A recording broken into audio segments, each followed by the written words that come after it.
ഹര നമ പാർവതീപതയേ ഹര മഹാദേവ. ഓം ഹര നമ പാർവതീപതയേ ഹര മഹാദേവ. ഓം ഹര നമ പാർവതീപതയേ ഹര ഹര മഹാദേവ.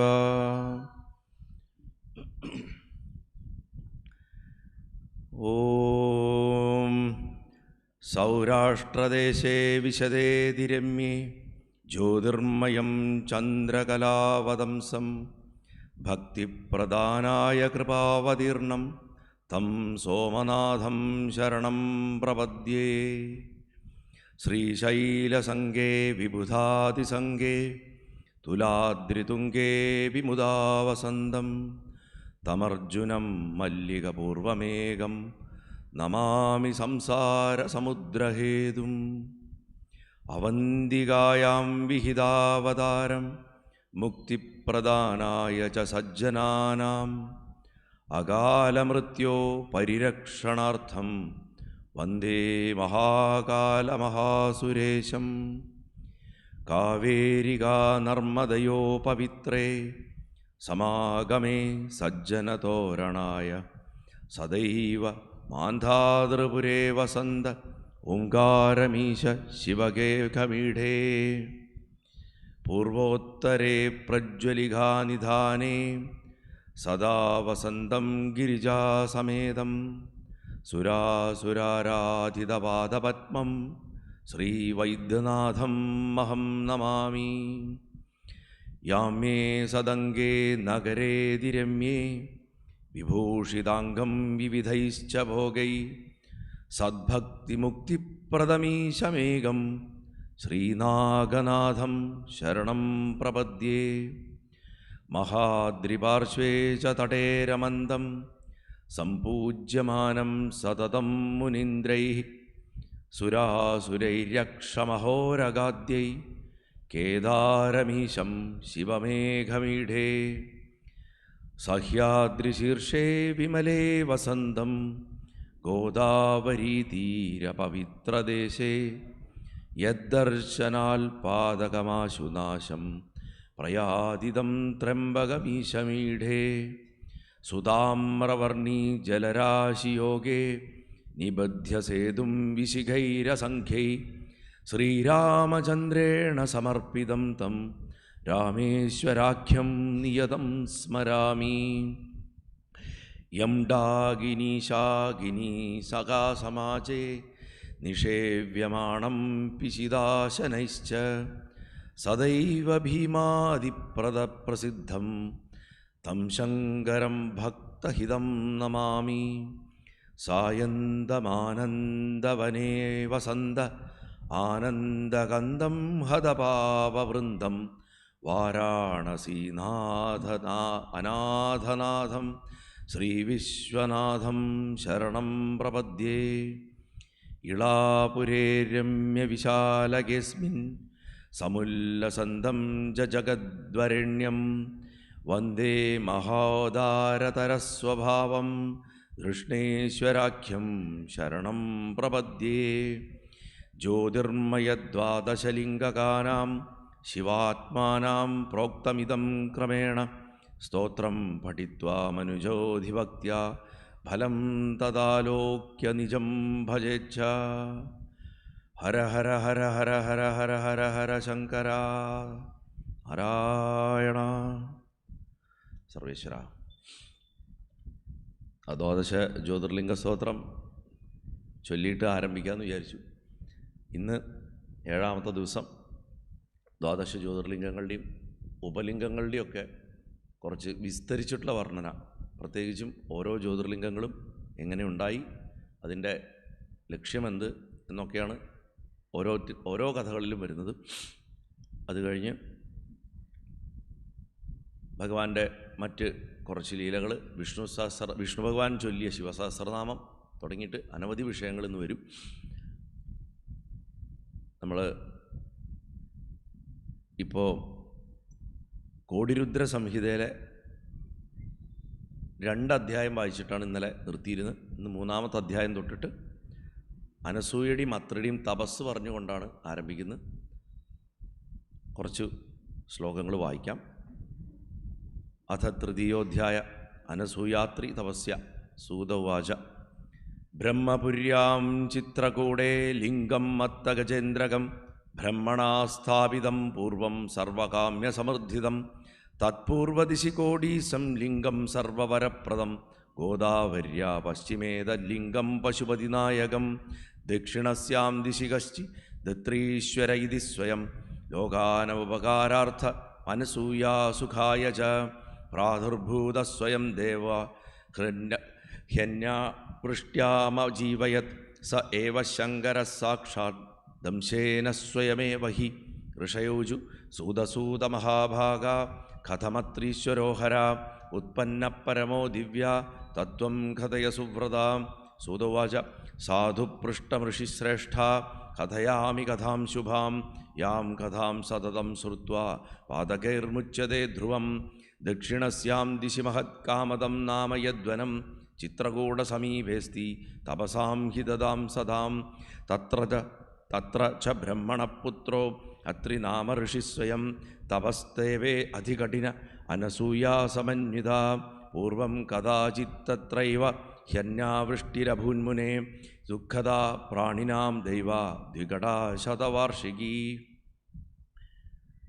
അത്രി മഹർഷി പഴയകാലത്ത് ചെയ്ത ഒരു മഹാതപസ്, ഭർത്താവിൻ്റെ ആ തപസ്സിൻ്റെ ഒപ്പം നിന്നുകൊണ്ട് പത്നിയായിട്ടുള്ള അനസൂയ ചെയ്ത ആ തപസ്സിൻ്റെയും ശക്തിയെ വർണ്ണിക്കുകയാണ്.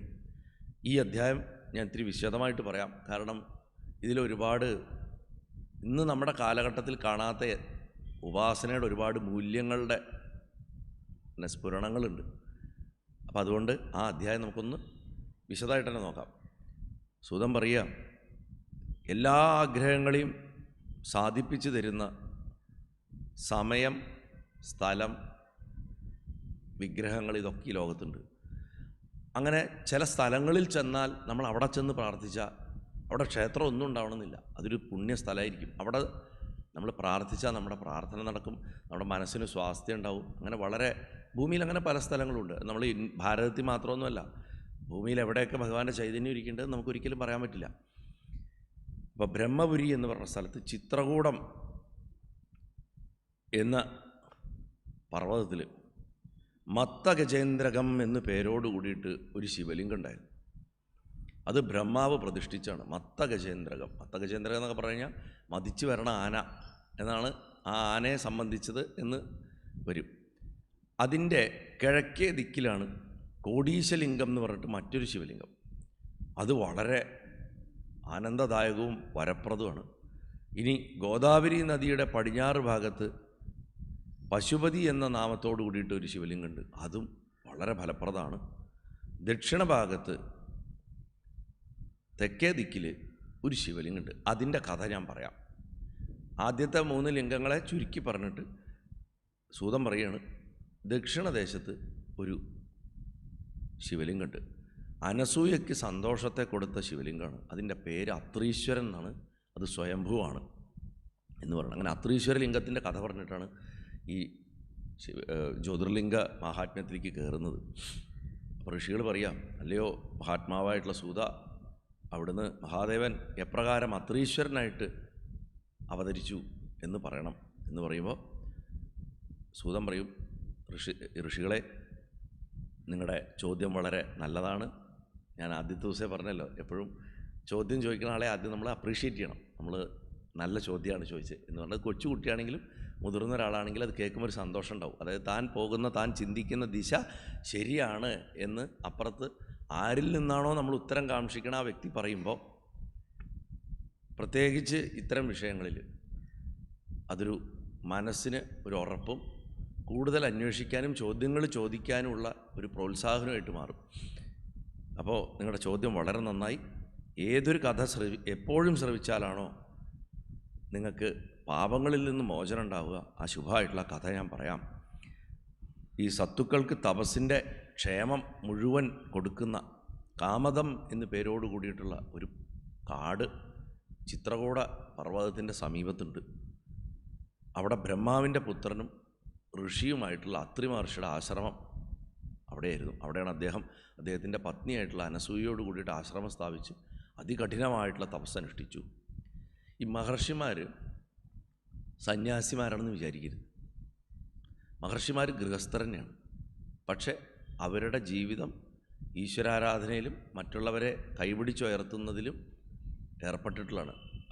അവർ ഗ്രന്ഥങ്ങൾ രചിക്കുക, മറ്റുള്ളവരെ പഠിപ്പിക്കുക, ശാസ്ത്രപ്രചാരണം നടത്തുക, ആധ്യാത്മിക പ്രചാരണം നടത്തുക, ഇതൊക്കെയാണ് അവരുടെ ജോലി. പണ്ടത്തെ കാലത്ത് ഇന്നിപ്പോൾ രാഷ്ട്രീയം തൊഴിലാണല്ലോ, അതേപോലെ പണ്ട് ഇത് ഉന്നതമായൊരു തൊഴിൽ തന്നെയായിരുന്നു. അവർക്ക് കിട്ടുന്ന ദക്ഷിണ കൊണ്ടോ അവർക്ക് കിട്ടുന്ന ദ്രവ്യങ്ങളൊക്കെ കൊണ്ടോ അവർ ജീവിച്ചിരുന്നത്. കഴിവതും അവർ മറ്റുള്ളവരെ ഡിപ്പെൻഡ് ചെയ്തിരുന്നില്ല. അപൂർവമായിട്ട് അവർ നാട്ടിലേക്ക് ചെന്നിട്ട് ഈ ഭിക്ഷ തുടങ്ങിയിട്ടുള്ള കാര്യങ്ങളൊക്കെ ചെയ്യുള്ളൂ. കാട്ടിലാവുമ്പോൾ എന്താ വെച്ചാൽ വനവിഭവങ്ങൾ തന്നെ ധാരാളം ഉണ്ടാവും, വരുന്നവരെയൊക്കെ സൽക്കരിക്കുകയും ചെയ്യും. അങ്ങനെയൊക്കെ ഒരു രീതിയായിരുന്നു അവരുടെ. അപ്പോൾ എന്താണെങ്കിലും അനവധി കാലം ഈ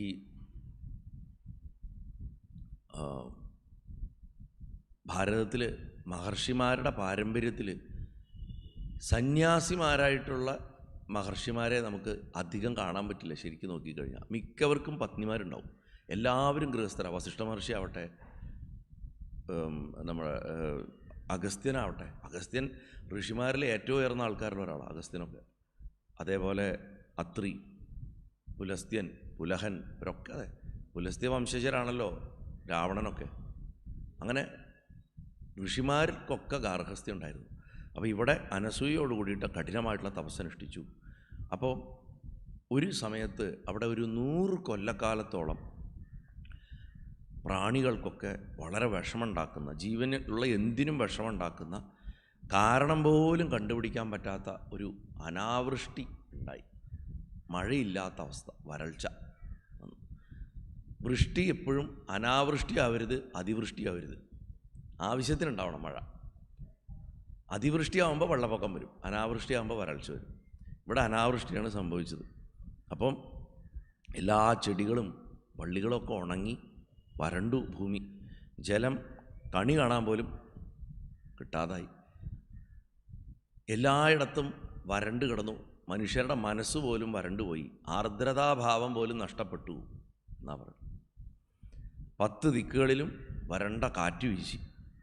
ഭൂമിയിൽ എല്ലായിടത്തും ദുരിതത്തിൻ്റെ ശബ്ദങ്ങൾ മാത്രം കേട്ടു. അപ്പോൾ ജീവികളുടെയൊക്കെ ഈ വിഷമം കണ്ടപ്പോൾ ആ അത്രിയുടെ പത്നിയായിട്ടുള്ള അനസൂയ പറഞ്ഞു, എനിക്കിത് കണ്ടിരിക്കാൻ വയ്യ, എല്ലാവരും എത്ര കഷ്ടപ്പെടുന്നു എന്ന് പറഞ്ഞു. മഹത്തുക്കൾ അങ്ങനെയാണ്. അവരവർക്ക് വരുന്ന ദുഃഖമല്ല, മറ്റുള്ളവർക്ക് വരുന്ന ദുഃഖം കാണുമ്പോഴാണ് അവരുടെ മനസ്സ് ആർദ്രമായിത്തീരുക. അപ്പോൾ ദേവി പറഞ്ഞു, എനിക്കിത് കാണാൻ പറ്റില്ല എന്ന് പറഞ്ഞു. അപ്പോൾ അദ്ദേഹം പറഞ്ഞു, ഞാനും ആലോചിക്കുന്നത് തന്നെയാണ്, നമ്മളാൽ എന്ത് ചെയ്തു കൊടുക്കാൻ പറ്റും എന്ന് ചിന്തിച്ചിട്ട് അദ്ദേഹം അപ്പം തന്നെ ദൃഢാസനത്തിൽ ഇരുന്നിട്ട് 3 പ്രാവശ്യം പ്രാണായാമം ചെയ്ത് ശ്വാസത്തെ അടക്കി സമാധിയിൽ ലയിച്ചു. ഞാൻ കഴിഞ്ഞ ദിവസവും പറഞ്ഞു, ജപിക്കാൻ പോയിട്ട് ഓടിപ്പോയിട്ട് ഇരിക്കരുത്. പൂജാമുറി ചെന്നാൽ ഒന്ന് ഇരിക്കുക, ശാന്തമായിട്ടിരിക്കുക. നമ്മുടെ കയ്യ് കാലൊക്കെ ശ്രദ്ധിക്കുക, ദേഹമൊക്കെ ശ്രദ്ധിക്കുക. എവിടെയൊക്കെ മസിൽ പിടുത്തം ബലം പിടിച്ചിരിക്കണ്ടോ അതൊക്കെ അയച്ചു വിടുക. ചിലപ്പോൾ മുഖം തന്നെ ബലം പിടിച്ചിട്ടുണ്ടാവും, ആ ബലം അയച്ചു വിടണം. ശരീരത്തിനെ വളരെ റിലാക്സ് ആക്കണം. എന്നിട്ട് ശ്വാസത്തിൽ ശ്രദ്ധിക്കുക. അത് അങ്ങനെ എടുത്തിട്ടല്ല, അപ്പം എങ്ങനെയാണോ അത് ശ്രദ്ധിക്കുക.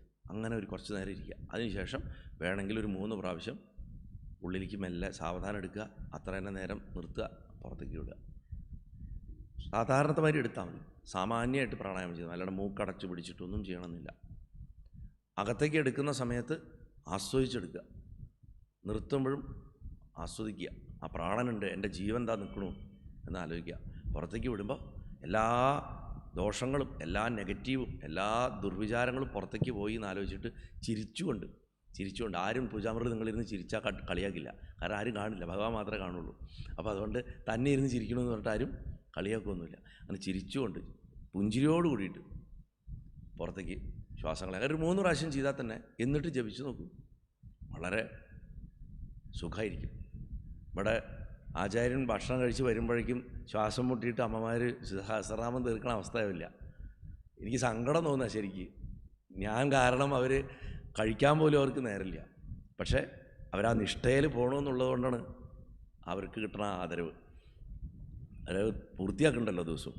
അപ്പം നമ്മൾ ഒരിക്കലും ബലം പിടിച്ചിട്ട് അല്ലെങ്കിൽ എന്തെങ്കിലും ഒരു വിഷമം നമ്മൾ അകത്തേക്ക് പൂജാമുറിയുടെ ഉള്ളിലേക്ക് കൊണ്ടുപോകരുത്. നമ്മൾ ആ പ്രോബ്ലം നമ്മളവിടെ സോൾവ് ചെയ്യാൻ അതിൻ്റെ ഒരു പരിഹാരം ഭഗവാനോട് ചോദിക്കാം. പക്ഷെ അതിൻ്റെ ആ വേദന എടുത്തിട്ട് അകത്തേക്ക് പോകരുത്. നമ്മൾ ക്ഷേത്രങ്ങളിൽ എന്തിനാണ് ഈ ബലിക്കല്ലെന്ന് ഞാൻ 2 ദിവസം മുമ്പ് പറഞ്ഞു. ഇവിടെ ഇട്ടിട്ടാണ് പോകണം. നമ്മുടെ പ്രശ്നങ്ങളൊക്കെ അബ്സോർബ് ചെയ്യാനാണ് ഈ ബലിക്കല്ലുകൾ. ബലി എന്തും സമർപ്പിക്കാൻ അതിനാണ്. എന്നിട്ടാണ് നമ്മൾ ഭഗവാന്റെ അടുത്തേക്ക് പോകുക. തിരിച്ചു വരുമ്പോൾ നമുക്ക് വേണമെങ്കിൽ അതിനെടുത്തിട്ട് പോവാം, അല്ലെങ്കിൽ അവിടെ തന്നെ ഇട്ടിട്ട് പോവാം. അത് നമ്മുടെ ഇഷ്ടം. അപ്പം എന്താണെങ്കിലും അദ്ദേഹം പൂർണ്ണമായിട്ടും സമാധിയിൽ ലയിച്ചു. സ്വസ്ഥനായി ജ്യോതിസ്വരൂപനായിട്ടുള്ള ആ നിർവികാരനായിട്ടുള്ള ആ ഭഗവാനെ, ജ്ഞാനിയായിട്ടുള്ള അത്രി മഹർഷി മനസ്സുകൊണ്ട് അങ്ങോട്ട് ധ്യാനിച്ച് മനസ്സിനെ തന്നെ മഹാദേവനാക്കി മാറ്റി ധ്യാനം തുടങ്ങി. അദ്ദേഹം ധ്യാനത്തിൽ കയറിയതോട് കൂടിയിട്ട് കുറച്ചു കാലമൊക്കെ അദ്ദേഹത്തിൻ്റെ ശിഷ്യന്മാർ അവിടെ ഇവിടെയൊക്കെ പാത്തും പരിങ്ങി നിന്നു. പക്ഷേ ആശ്രമത്തിൽ പ്രത്യേകിച്ച് വിഭവങ്ങളൊന്നുമില്ല. അനസൂയ ആവണമാരിയൊക്കെ അവർക്ക് വെച്ച് വിളമ്പുകയൊക്കെ ചെയ്തു. അത്രി മഹർഷി എവിടേക്കും സന്ദർശനത്തിനൊന്നും പോകാത്തതുകൊണ്ട് പുതുതായിട്ട് വിഭവങ്ങളൊന്നും വന്നു ചേർന്നൊന്നുമില്ല. ഇത്രയും വലിയ വരൾച്ചയും ബാധിച്ചിരിക്കുകയല്ലേ. മെല്ലെ മെല്ലെ മെല്ലെ ആയപ്പോൾ അത്രയ്ക്കും അനസൂയയ്ക്കും തപോബലം ഉള്ളതുകൊണ്ട് അവർക്ക് അന്നം കിട്ടിയില്ലെങ്കിലും അവർക്ക് ജീവിക്കാൻ പറ്റും. ശരീരത്തിൽ നിന്ന് പ്രാണം പോകുന്നുമില്ല. പക്ഷേ ശിഷ്യന്മാരുടെ കാര്യം അങ്ങനെയല്ല. അവർക്ക് ഭക്ഷണം കിട്ടിയില്ല. അപ്പോൾ അവർ മെല്ലെ മെല്ലെ ഓരോരുത്തരായിട്ട് സ്ഥലപ്പെടാൻ തുടങ്ങി. അങ്ങനെ ആശ്രമം വിട്ടു പോകാൻ തുടങ്ങി ഓരോരോ ശിഷ്യന്മാർ. മുനിയെ ഉപേക്ഷിച്ച് പോയി അവരൊക്കെ. അപ്പോൾ ചുരുക്കി പറഞ്ഞു കഴിഞ്ഞാൽ അത്രി മഹർഷി സമാധിസ്ഥനുമായി, ശിഷ്യന്മാർ സ്ഥലവും വിട്ടുപോയി, അനസൂയ ഒറ്റയ്ക്കായി സമയത്തും ആ ദേവി വെറുതെ സമയം കളഞ്ഞില്ല. നല്ല മനോഹരമായിട്ടുള്ള പാർത്ഥിവലിംഗം മണ്ണുകൊണ്ട് കൂട്ടിയിട്ട്, കുഴയ്ക്കാൻ വെള്ളമൊന്നുമില്ല, മണ്ണങ്ങോട്ട് കൂട്ടുക, എന്നിട്ട് അത് ശിവലിംഗം കൊണ്ട് കൂനയാക്കി വെച്ചിട്ട് ശിവലിംഗമാണ്, ആ വരണ്ട മണ്ണിനെ ശിവലിംഗമാണെന്ന് വിചാരിച്ചിട്ട് മന്ത്രപ്രഭാവം കൊണ്ട് അതിനെ സേവിച്ചു. മന്ത്രങ്ങൾ ചൊല്ലിയിട്ട് അതിനെ സേവിച്ചു. ജലം കൊണ്ടൊന്നും അഭിഷേകം ചെയ്യാനോ ഒന്നുമില്ല. അങ്ങനെ അഞ്ജലീബദ്ധം ചെയ്തിട്ട് കൈ തൊഴുതു പിടിച്ചിട്ട് അസുരന്മാരും ദാനവന്മാരൊക്കെ ആ വഴിക്ക് സഞ്ചരിക്കുമ്പോൾ ആ ഒറ്റയ്ക്കിരുന്ന് തപസ് ചെയ്യുന്ന അതിസുന്ദരിയായ സ്ത്രീയെ കണ്ട് മോഹിച്ചെങ്കിലും അവളുടെ തേജസ്, തപസ്സിൻ്റെ അഗ്നി കാരണം അടുക്കാൻ ധൈര്യപ്പെടാണ്ട് മാറി നിന്നു എന്ന് പറയണു. അത് കഴിഞ്ഞ് അനസൂയയുടെ തപസ് അത്രിയുടെ തപസ്സിനെക്കാട്ടിലും ശ്രേഷ്ഠമായിരുന്നു എന്നാണ് ഇവിടെ സൂതം പറയണത്. അത്രിയുടെ തപസ്സിനെക്കാട്ടിലും ശ്രേഷ്ഠമായിരുന്നു അനസൂയയുടെ തപസ്. ദേവന്മാരും ഋഷികളും ഗംഗ തുടങ്ങിയിട്ടുള്ള പുണ്യനദികളുമൊക്കെ ആ ദമ്പതികളുടെ തപസ് കാണാനായിട്ട് തന്നെ അവിടെ എത്തിച്ചേർന്നു. ഇത്ര നിസ്വാർത്ഥമായിട്ട് ഒരു പ്രദേശത്തേക്ക് മഴ വരാൻ വേണ്ടിയിട്ട് അവർ ചെയ്യണ ആ തപസ് കാണാൻ അനവധി പേര് വന്നു എന്നാണ്. അങ്ങനെ ആ തപസ്സും അവരുടെ ആ പരോപകാര തൽപരതയും ആ സേവനവും ഒക്കെ കണ്ടിട്ട് അവർക്ക് വലിയ വിസ്മയം ഉണ്ടായി. നമ്മൾ പോലും ഇങ്ങനെയൊന്നും ചെയ്യുന്നില്ലല്ലോ എന്ന് തോന്നി. ആ അനസൂയയുടെ സേവനമാണ് അതിലേറ്റവും വലുതെന്നും അവർ താരതമ്യം ചെയ്ത് പറഞ്ഞിട്ട് തിരികെ പോയി. എല്ലാവരും പോയി കഴിഞ്ഞിട്ടും ഗംഗാദേവി പോയില്ല. ഗംഗാദേവി മനസ്സുകൊണ്ട് മഹാദേവനെ സ്മരിച്ചു. ഭഗവാൻ അവിടെ വന്നു. ഗംഗാദേവി പറഞ്ഞു, ഞാൻ ഈ സാധ്വിയായിട്ടുള്ള ഈ സ്ത്രീക്ക് ഒരു ഉപകാരം ചെയ്തോട്ടെ ഭഗവാനെ, അങ്ങയുടെ അനുമതി ഉണ്ടോ ചോദിച്ചു. തീർച്ചയായിട്ടും ആവട്ടെ എന്ന്. അപ്പോൾ ഭഗവാൻ പറഞ്ഞു, നീ അനുഗ്രഹിച്ച് പൊക്കോളൂ, എനിക്ക് ഈ സ്ഥലം വിട്ട് പോകാൻ പറ്റില്ല. കാരണം എന്നെ മനസ്സിലെ ധ്യാനം കൊണ്ട് ഇവിടെ പിടിച്ചു നിർത്തിയിരിക്കുകയാണ് അത്രി. എനിക്കത് കാരണം ഇവിടുന്ന് അനങ്ങാൻ പറ്റാത്ത അവസ്ഥയാണ്. അതുകൊണ്ട് ഞാൻ ഇവിടെ തന്നെ ഇരിക്കും, നീ എന്താച്ചാൽ യുക്തം പോലെ ചെയ്തിട്ട് പൊക്കോളൂ എന്ന് ഗംഗയോട് പറഞ്ഞു. ഇങ്ങനെ 54 വർഷങ്ങൾ തപസ് ചെയ്തു. ഭഗവാൻ അവിടെ ഇരിക്കുകയും ചെയ്തു. ഭഗവാൻ വേറെ ഒന്നും ചെയ്തില്ല, അവിടെ ഇരുന്നു. 54 വർഷങ്ങൾ തപസ് ചെയ്തു. അതേ സമയത്ത് അത്രി ധ്യാനനിഷ്ഠനായിരിക്കുമ്പോൾ ഞാൻ ഒരു തുള്ളി വെള്ളം പോലും കുടിക്കില്ല, എന്തെങ്കിലും ഇനി കിട്ടിയാൽ തന്നെ കഴിക്കില്ല എന്ന് അനസൂയ മനസ്സിൽ തീരുമാനിക്കുകയും ചെയ്തിട്ടുണ്ടായി. അങ്ങനെ കോടിരുദ്ര സംഹിതയിലെ ആ തപോവർണ്ണനം എന്ന 3-ാമത്തെ അധ്യായം അവസാനിച്ചു. അത് കഴിഞ്ഞ് കഥ തുടരുകയാണ്. അധ്യായങ്ങളെ മാറുന്നുള്ളൂ, കഥ തുടരുന്നു. അത്രീശ്വര മാഹാത്മ്യം എന്ന പേരോട് കൂടിയിട്ടുള്ള 4-ാമത്തെ അധ്യായത്തിൽ ആ അത്രിമുനി ധ്യാനത്തിൽ നിന്ന് 54 വർഷം കഴിഞ്ഞപ്പോൾ ഉണർന്നു. ഉണർന്ന ഉടനെ പറഞ്ഞു, ജലം തരൂന്ന്. അപ്പോൾ ഗംഗ എന്തുപകാരം അവിടെ ചെയ്തിട്ട് പോയിരുന്നതെന്ന് വെച്ചാൽ, ഗംഗ ആ ആശ്രമത്തിൽ മാത്രം ഒരു ജലസ്രോതസ് ഉണ്ടാക്കി വെച്ചിട്ട് പോയി ഇവർക്ക് കുടിക്കാൻ. പക്ഷെ ഭർത്താവ് വെള്ളം കുടിക്കാത്തതുകൊണ്ട് അമ്മ വെള്ളം കുടിച്ചില്ല, അനസൂയ വെള്ളം കുടിച്ചില്ല. ധ്യാനത്തിൽ നിന്ന് ഉണർന്ന ഉടനെ ചോദിച്ചാൽ എനിക്കിത്തിരി വെള്ളം താന്നവർ. ഉടനെ ആ ദേവി ജലപാത്രം പിടിച്ചിട്ട് ഈ ഗംഗ അന്ന് ഉണ്ടാക്കിയ ജലസ്രോതസ് അന്വേഷിച്ചു പോയി. പക്ഷേ അത് കണ്ടില്ല. ചിന്തയോടു കൂടിയിട്ട് പല സ്ഥലങ്ങളിലും ജലത്തിനായിട്ട് അന്വേഷിച്ച് നടന്നു. അവിടെ ജലം ശേഖരിച്ചിട്ട് ഇപ്പോൾ എവിടുന്നാണ് കൊണ്ട് ഭർത്താവിന് കൊടുക്കുക എന്ന് ആലോചിക്കുന്ന സമയത്ത് വീണ്ടും ആ കാട്ടിൻ്റെ ഉള്ളിൽ, കാട് വെച്ചാൽ വരണ്ടുടങ്ങി, പുല്ലും ഒക്കെ കരിഞ്ഞു നിൽക്കുന്ന ഒരവസ്ഥയാണ്. മനസ്സുകൊണ്ട് നമുക്ക് സങ്കല്പിക്കാം. ആ കാട്ടിൻ്റെ അകത്ത് അതിദിവ്യമായിട്ടുള്ള വെള്ളാരങ്കല്ല് പോലുള്ള കണ്ണുകളുള്ള, ഇളം ചുവപ്പ് നിറത്തോട് കൂടിയിട്ടുള്ള അതിസുന്ദരിയായിട്ടുള്ളൊരു സ്ത്രീയെ കണ്ടു. കണ്ടപ്പോൾ മനസ്സിലായി അത് ഗംഗാദേവിയാണ്. ജലം പോലുള്ള കണ്ണുകളാണ് ആ ദേവിക്ക്. ദേവി ഒരു മുതലയുടെ മുകളിലിരിക്കുക. ദേവിയുടെ വാഹനം മുതലയാണല്ലോ. അങ്ങനെ ദേവി പറഞ്ഞു, ഗംഗാദേവിയുടെ മനസ്സിലായപ്പോൾ തൊഴുതു. അപ്പോൾ ദേവി പറഞ്ഞു, നീ എവിടേക്കാണ് പോണത്? നീ പറയണനുസരിച്ചിട്ട് പ്രവർത്തിക്കാമെന്ന് പറഞ്ഞു. അത് കേട്ടപ്പോൾ അനസൂയയ്ക്ക് ഭയങ്കര അത്ഭുതമായി. ഈ അമ്മ എനിക്ക് വേണ്ടിയിട്ട് എന്ത് പ്രവർത്തിക്കാൻ? ഞാനൊന്നും ചോദിച്ചിട്ടില്ല, അമ്മ എനിക്ക് വേണ്ടിയിട്ട് എന്താണ് ചെയ്യാൻ പോകുന്നതെന്ന് ചോദിച്ചു. അപ്പോൾ ഗംഗ പറഞ്ഞു, പരമാത്മാവായിട്ടുള്ള എൻ്റെ സ്വാമി ആ മഹാദേവനെ സേവിക്കലും അതേപോലെ ദേവിയുടെ ആ സാധ്വീധർമ്മവും കണ്ടിട്ട് ഞാൻ കാലങ്ങളായിട്ട് ഈ പരിസരത്ത് തന്നെ ഇരിക്കുന്നുണ്ട്. ഞാൻ അമ്മയ്ക്ക് വേണ്ടിയിട്ട് ഒരു ജലസ്രോതസ്സും ഉണ്ടാക്കി വെച്ചിരുന്നു അന്ന്. പക്ഷേ നിങ്ങൾ ജലം കുടിക്കില്ല എന്ന് പറഞ്ഞിട്ട് ഉപയോഗിക്കാത്തതുകൊണ്ട്, ഉപയോഗിക്കാതെ കിടക്കരുതെന്നുള്ളതുകൊണ്ട് ഞാനിതിനെ മറച്ചിരിക്കുകയാണ്. എന്താണെങ്കിലും നിൻ്റെ ഭജനം കണ്ടിട്ട് എനിക്ക് ഇത്ര സന്തോഷമായി.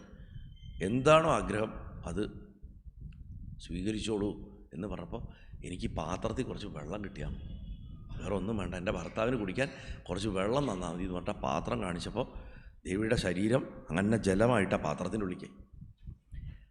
അത് ആ പാത്രത്തിലെ വെള്ളം കൊണ്ട് കൊടുത്തപ്പോൾ വിധി പോലെ ആദ്യം ആചമനം ചെയ്തിട്ട് വേണം സമാധിയിൽ നിന്ന് പുറത്തു വന്നു കഴിയുമ്പോൾ 3 പ്രാവശ്യം ജലം കൈക്കുമ്പിളിൽ ഒഴിച്ചിട്ട്, ഞാൻ കഴിഞ്ഞ ദിവസം പറഞ്ഞു തന്നിരുന്നു, നമുക്ക് ഉപദേശം ഏതാ മൂലമന്ത്രമാണോ ആ മന്ത്രം ചൊല്ലി അതിനെ ചുണ്ട് തൊടാതെ ഇറ്റിച്ച് കുടിക്കുക, അകത്തേക്ക് കുടിക്കുക, എച്ചിലാക്കരുത്.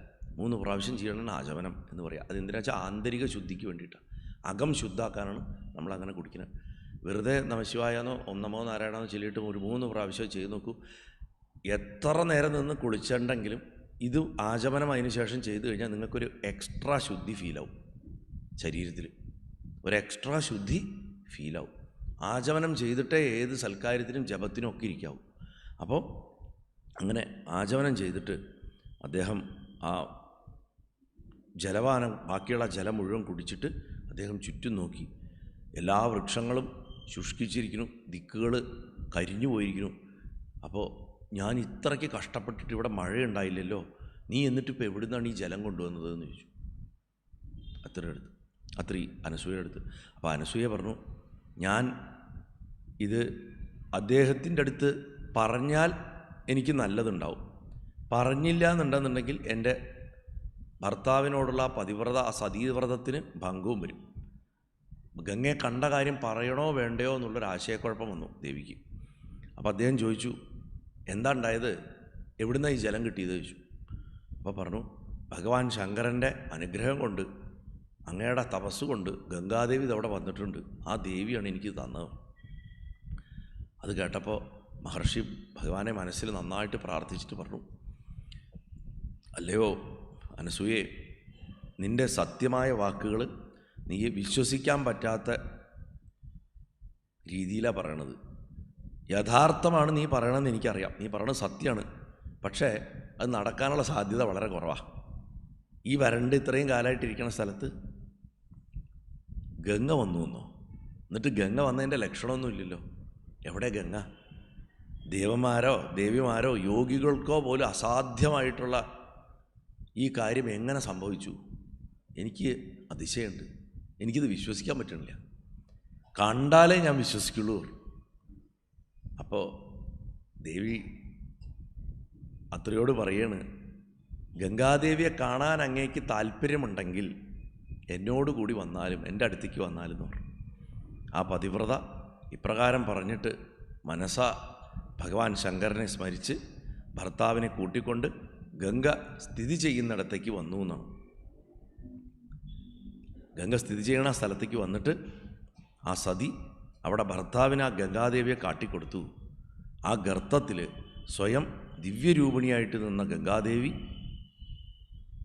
ഒരു വലിയൊരു കുഴിയാണ്. ആ കുഴി ഒരു നീർക്കുഴി. ആ നീർക്കുഴിയുടെ അകത്ത് ദേവി ഇങ്ങനെ ജലത്തിൽ ഇങ്ങനെ നിൽക്കണത് അത്ര കണ്ടു. ആ ഉയരത്ത് നിന്ന് താഴേക്ക് നോക്കുമ്പോൾ ആ കുഴിയുടെ ഉള്ളിൽ ഒരു വലിയ നീർക്കുഴിയാണ്. ഒരു പാറയുടെ ഇടുക്കിൻ്റെ ഉള്ളിൽ ജലം നിറഞ്ഞിട്ട് ദിവ്യമായിട്ടുള്ള ജലത്തിൻ്റെ നടുക്ക് ആ ദേവി അവതരിച്ച് നിൽക്കുന്നത് കണ്ടു.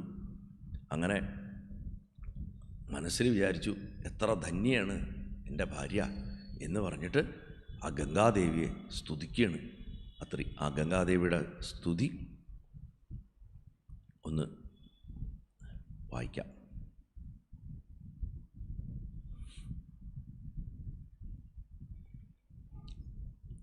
സൂതവാച ഇത്യുക്ത്വാതു സമാദായ പതിം തം സാ പതിവ്രത ഗദാദ്രുതം ശിവം സ്മൃത്വാ യത്ര ഗംഗാസരിദ്വരാ ദർശയാമാസ താം തത്ര ഗംഗാം പത്യേ പതിവ്രത ഗർത്തേ ച സംസ്ഥിതാം തത്ര സ്വയം ദിവ്യസ്വരൂപിണീം തത്ര ഗത്വാ ഋഷിശ്രേഷ്ഠോ ഗദം ച ജലപൂരിതം ആഖണ്ഡം സുന്ദരം ദൃഷ്ട്വാ ധന്യേയമിതി ചാബ്രവീത് കിം മദീയം തപശ്ചൈവ കിമന്യേഷാം പുനസ്തദാ ഇത്യുക്ത്വാ മുനിശാർദൂലോ ഭക്ത്യാ തുഷ്ടാവതാം തദാ തതോ ഹി സമനസ്തത്ര സുസ്നാദസ്സുഭഗേ ജലേ ആചമ്യ പുനരേവാത്ര സ്തുതിം ചക്രേ പുനഃ പുനഃ അനസൂയോപി സംസ്നാദാ സുന്ദരേ തജ്ജലേ തഥാ നിത്യം ചക്രേ മുനിക്കർമ്മ സാനസൂയാപി സുവ്രത തതസ്സോവാച താം ഗംഗാ ഗമ്യതേ സ്വസ്ഥലാം മയാ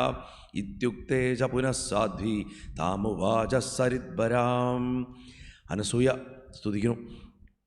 അനസൂയോവാച യദി പ്രസന്നാ ദേവേശി യദ്വസ്തി ചകൃപാമയീ ത്വയാസ്തേയം നിശ്ചലത്വാ തസ്മിൻ ദേവി തപോവനേ മഹതാം ച സ്വഭാവശ്ച ജ്ഞാംഗീകൃതപരിത്യജേത് ഇത്യുക്ത്വാ ച കരൗ ബദ്ധ്വാ താം തുഷ്ടാവ പുനഃ പുനഃ ഋഷിശ്ചാപിത്തതോ വാച ത്വയാസ്തേയം സരിദ്വരേ സാനുകൂലാ ഭവത്വം ഹി സനാഥാൻ ദേവി ന കുരു തദീയം തദ്വച ശ്രുത്വാ രമ്യം ഗംഗാസരിദ്വരാ പ്രസന്നമാനസാ ഗംഗാ അനസൂയാം വാക്യമബ്രവീത്. ഇത് കേട്ടിട്ട് ഗംഗാദേവി പറയുന്നു, ശങ്കരോർവചന സംഭൂതം ഫലം വർഷസ്യ യച്ഛസി സ്വാമിനശ്ച തഥാസ്താസ്യേ ദേവാനാമുപകാരത തഥാ ദാനേർന മേ തുഷ്ടി തീർത്ഥസ്നാനൈസ്തഥാ ച വൈ യജ്ഞൈസ്തഥാ അഥവാ യോരൈർ യഥാ പാതിവ്രതേന ച പതിവ്രതാം യഥാ ദൃഷ്ട്വാ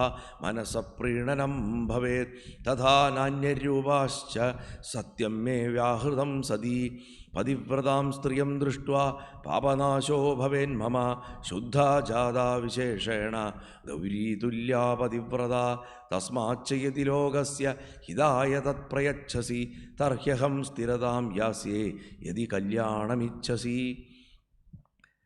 ദേവി ഗംഗ സന്തുഷ്ടയായിട്ട് ഇവരുടെ സ്തുതിയിൽ സന്തുഷ്ടയായിട്ട് ആ ജലത്തിൽ കുളിക്കാൻ പറഞ്ഞവരോട് അവർ രണ്ടുപേരും നന്നായിട്ട് വർഷങ്ങൾക്ക് ശേഷം ജലത്തിൽ സ്നാനം ചെയ്തു. അങ്ങനെ ഗംഗാദേവി എന്നിട്ട് പറഞ്ഞു, ഞാനിനി എൻ്റെ സ്ഥാനത്തേക്ക് പോകുന്നു എന്ന് ദേവി തിരിച്ചു പോകണമെന്ന് പറഞ്ഞപ്പോൾ അമ്മ പറഞ്ഞു, അനസൂയ പറയണ്, അല്ലയോ അമ്മേ ഗംഗേ, ശ്രീപരമേശ്വരൻ്റെ ജടയിലിരിക്കണവളെ, എന്നിൽ എന്തെങ്കിലും കൃപയുണ്ടെങ്കിൽ ഈ തപോവനത്തിൽ അവിടുന്ന് നിശ്ചലയായിട്ടിരിക്കണം, ഇവിടുന്ന് പോരുതെന്ന്. ഇപ്രകാരം പറഞ്ഞിട്ട് കൈ തൊഴുതു പിടിച്ച് വീണ്ടും വീണ്ടും സ്തുതിച്ചു. അപ്പോൾ മഹർഷിയും പറഞ്ഞു, അമ്മ ഇവിടെ നിലകൊള്ളണം എന്ന് പറഞ്ഞു പ്രാർത്ഥിച്ചപ്പോൾ ഗംഗാദേവി വളരെ പ്രസന്നമായിട്ടുള്ള മനസ്സോട് കൂടിയിട്ട് പറഞ്ഞു, അത്രേ, നിങ്ങൾ രണ്ടുപേരും ഭഗവാൻ ശങ്കരനെ അർച്ചിച്ച് നേടിയ ഫലം എനിക്ക് തരുമോ? അങ്ങനെ തരാമെന്നുണ്ടെങ്കിൽ ഞാൻ ഈ കാട് വിട്ടു പോവില്ല. പറഞ്ഞു, ഇത്രയും കാലം നിങ്ങൾ ശിവപൂജ നേടിയിട്ടുണ്ടാക്കിയിട്ടുള്ള പുണ്യം എനിക്ക് തന്നാൽ ഞാൻ ഈ കാട്ടിൽ പോവില്ല എന്ന് പറഞ്ഞു ഗംഗ. ലോകത്തിനും എല്ലാവർക്കും വേണ്ടിയിട്ട് ഉപകാരം ഉണ്ടാക്കാനായിട്ട് ഞാൻ ഇവിടെ തന്നെ ഇരുന്നോളാം. എനിക്ക് ദാനം കൊണ്ടോ തീർത്ഥസ്നാനം കൊണ്ടോ യജ്ഞം കൊണ്ടോ യോഗം കൊണ്ടോ ഒക്കെ ഒരുപാട് സന്തോഷം സാധാരണ ഉണ്ടാവും. പക്ഷെ പതിവ്രതയായിട്ടുള്ളൊരു സ്ത്രീയെ കാണുമ്പോൾ എനിക്ക് കിട്ടുന്ന സന്തോഷം ഒന്ന് വേറെയാണ്. അത് നിന്നെ കണ്ടപ്പോൾ എനിക്ക് കിട്ടി. അതുകൊണ്ട് നിൻ്റെ വാക്ക് ഞാൻ കേൾക്കാൻ തയ്യാറാണ്. പക്ഷെ എനിക്ക് ശിവൻ്റെ പുണ്യം, ശിവനെ അർച്ചിച്ച പുണ്യം തരണം. മാത്രമല്ല എല്ലാ ലോകരും അറിയേണ്ട കാര്യമാണ്, പതിവ്രതയായിട്ടുള്ളൊരു സ്ത്രീയെ കണ്ടാൽ തന്നെ ആ വ്യക്തിയുടെ പാപം നശിക്കും എന്ന് പറഞ്ഞിട്ട് പതിവ്രതാധർമ്മത്തിനെ ഉയർത്തി പറഞ്ഞിട്ട് വിശേഷിച്ചിട്ടും ഞാൻ ശുദ്ധയായി.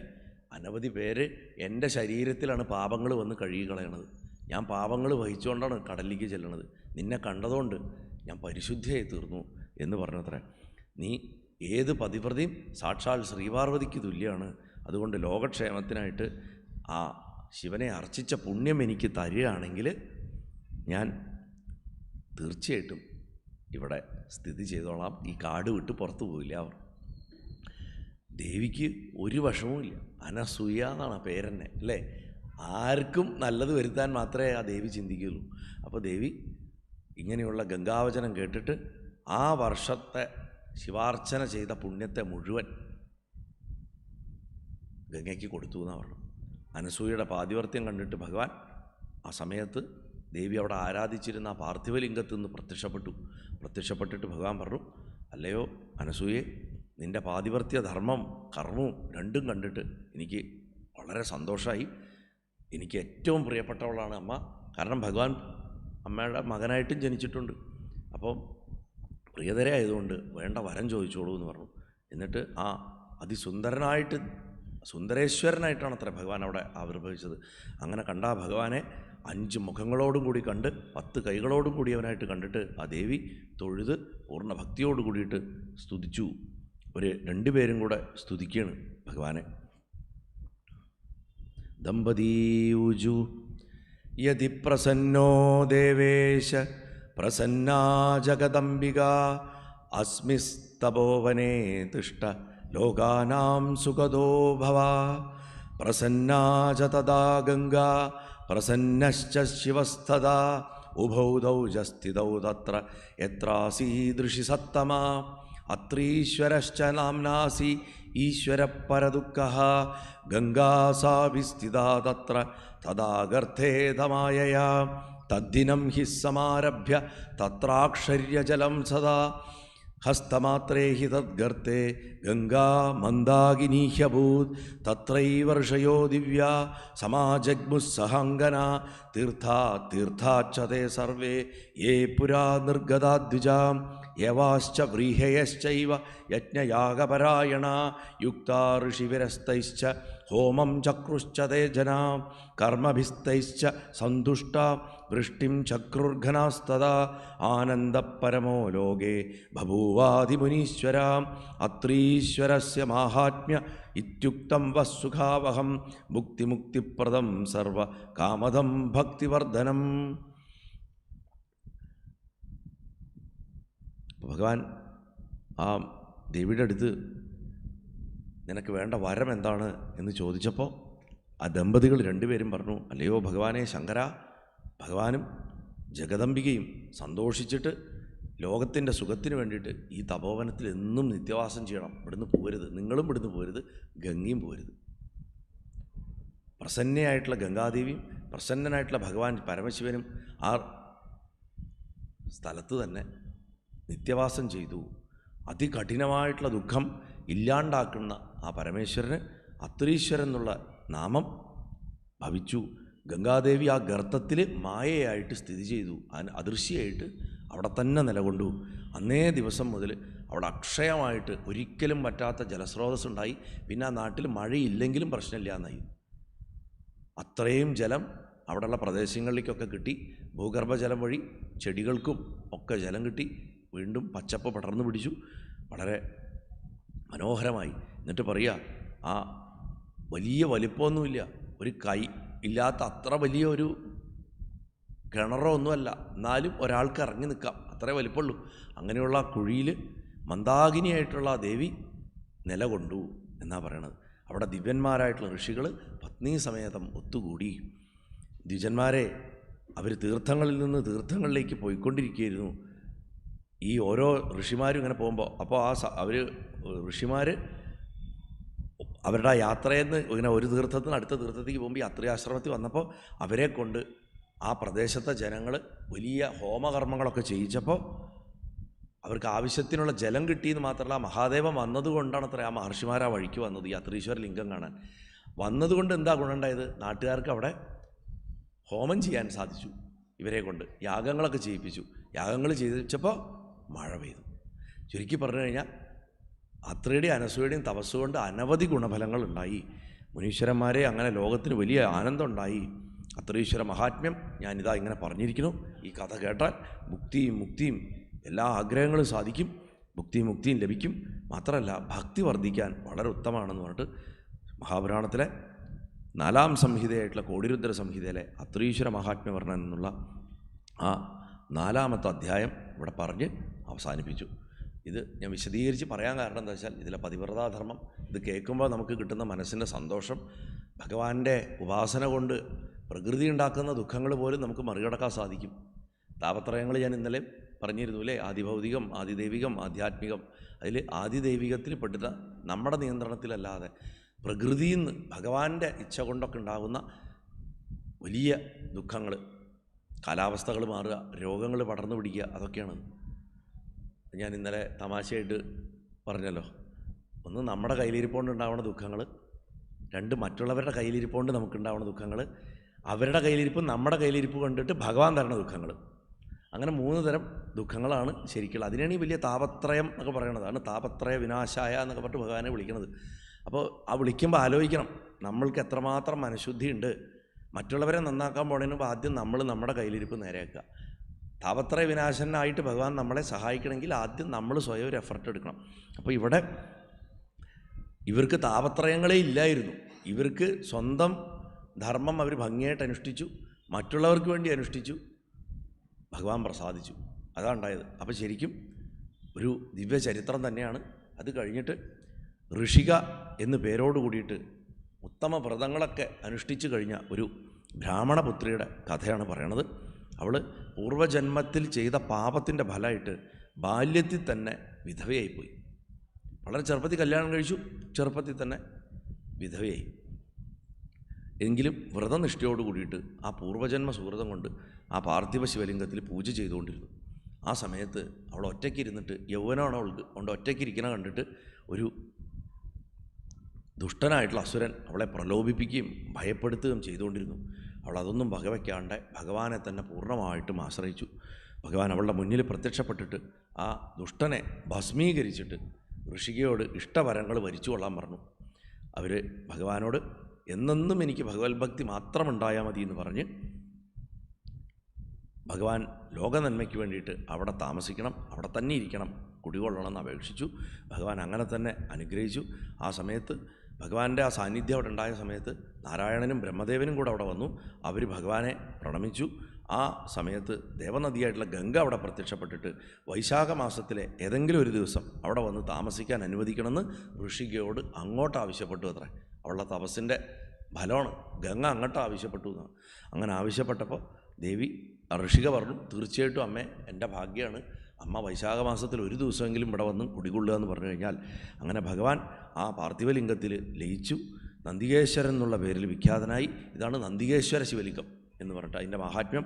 ഗംഗ വൈശാഖ മാസത്തിലൊരിക്കൽ അവിടെ സാന്നിധ്യം കൊള്ളുന്നുണ്ട് അവിടുത്തെ തീർത്ഥത്തിൽ എന്ന് പറഞ്ഞിട്ട് ധാരാളം പേര് ചെല്ലുന്നുണ്ട്. അപ്പോൾ ഇത്രയും പറഞ്ഞിട്ട് ഈ അത്രീശ്വര ലിംഗവും ഈ നന്ദികേശ്വര ലിംഗത്തിനെയാണ് ഒരു പ്രധാന ശിവലിംഗങ്ങളായിട്ട് ജ്യോതിർലിംഗങ്ങൾ കൂടാതെ പറയുന്നത്. അത് കഴിഞ്ഞാൽ സോമനാഥലിംഗത്തിൻ്റെ ഉത്ഭവവും അതിൻ്റെ മാഹാത്മ്യമാണ്. അത് കുറച്ച് ശ്ലോകങ്ങൾ ഞാൻ വായിക്കാം, എന്നിട്ട് നമുക്ക്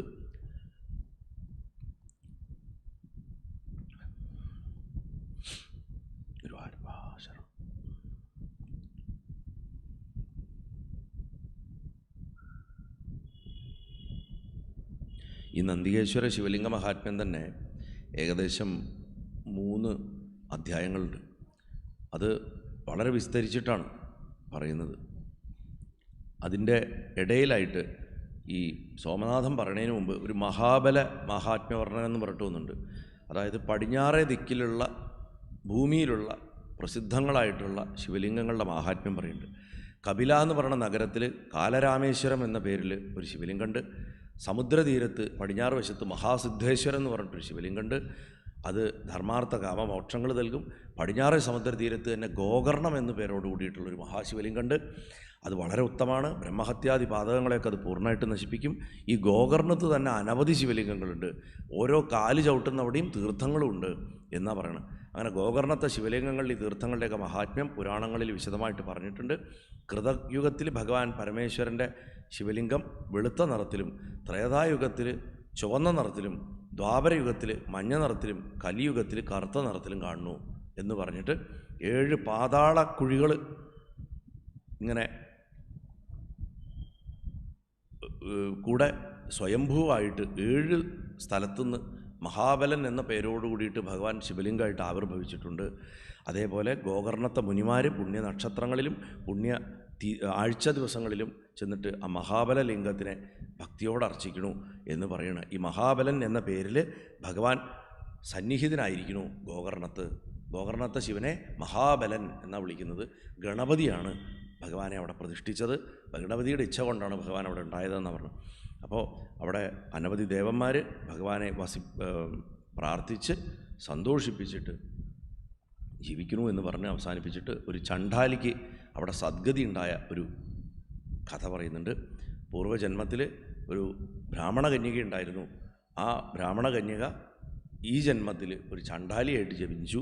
അവളുടെ പേര് സൗമിനി എന്നായിരുന്നു. ആ പൂർവ്വജന്മത്തിൽ അവളുടെ പേര് സൗമിനി എന്നായിരുന്നു. അവളെ ഒരു ബ്രാഹ്മണകുമാരന് കല്യാണം കഴിച്ചു കൊടുക്കുകയൊക്കെ ചെയ്തു. അവൾ കുറേ കാലം വളരെ സന്തോഷത്തോടു കൂടിയിട്ട്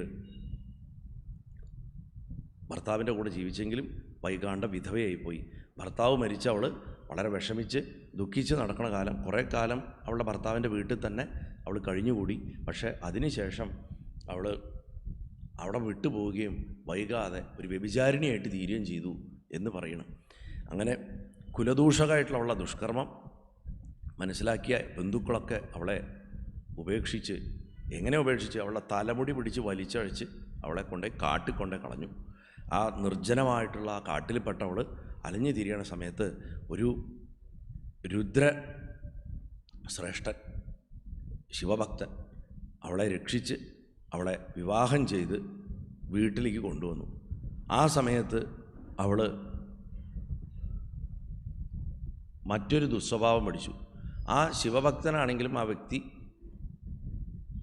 മാംസം മദ്യമൊക്കെ കഴിക്കുമായിരുന്നു. അപ്പോൾ ഇവളും മദ്യവും മാംസമൊക്കെ അന്ന് കഴിക്കാൻ തുടങ്ങി. അങ്ങനെ അയാളിൽ കുറച്ച് മക്കളൊക്കെ ഉണ്ടായി. ഒരിക്കൽ ഭർത്താവ് എവിടെയോ പോയ സമയത്ത് ഇവള് കള്ളു കുടിച്ചിട്ട് മാംസാഹാരം കഴിക്കാൻ സന്ധ്യ കഴിഞ്ഞിട്ട് രാത്രി തുടങ്ങണ സമയത്ത് ഇരുട്ടത്ത് വാളും എടുത്തിട്ട് ആട്ടിൻ്റെ പറ്റങ്ങളെ അവിടെ കെട്ടിവെച്ചിട്ടുണ്ട്. അതിലൊരു ആടിനെ കൊന്നിട്ട് അന്ന് കറി വയ്ക്കാം എന്ന് കരുതിയിട്ട് അവിടേക്ക് ചെന്നു. ആടെന്ന് പറഞ്ഞിട്ട് ഇരുട്ടത്ത് അവൾ വെട്ടിയത് പശുക്കുട്ടിയായിരുന്നു. അങ്ങനെ ആ പശുക്കുട്ടിയെ അവൾ കൊന്നു. അങ്ങനെ ചത്ത അതിനെ വീട്ടിൽ കൊണ്ടുവന്നിട്ട് പശുക്കുട്ടിയാണെന്ന് അറിഞ്ഞിട്ട് ഭയന്നിട്ടുള്ള അവൾ എന്തോ ഒരു പുണ്യകർമ്മത്തിൻ്റെ ബലം കൊണ്ട് അറിയാണ്ട് ശിവശിവ എന്ന് പറഞ്ഞു. അത് പശുവാണെന്ന് മനസ്സിലായപ്പോൾ ആ സൗമിനി എന്നിട്ട് ഒരു മുഹൂർത്ത നേരം ശിവനെ ധ്യാനം ചെയ്തു ഇരുന്നിട്ട്, ഞാൻ തെറ്റ് ചെയ്തല്ലോ എന്ന് പറഞ്ഞിട്ട്. എന്നാലും അവൾക്ക് ആ കൊതി കൊണ്ട് അവൾ ആ പശുക്കുട്ടിയെ കറി വെച്ച് അവൾ കഴിക്കുകയും ചെയ്തു. എന്നിട്ട് അറിഞ്ഞുകൊണ്ട് തന്നെ അവൾ ചെയ്തു.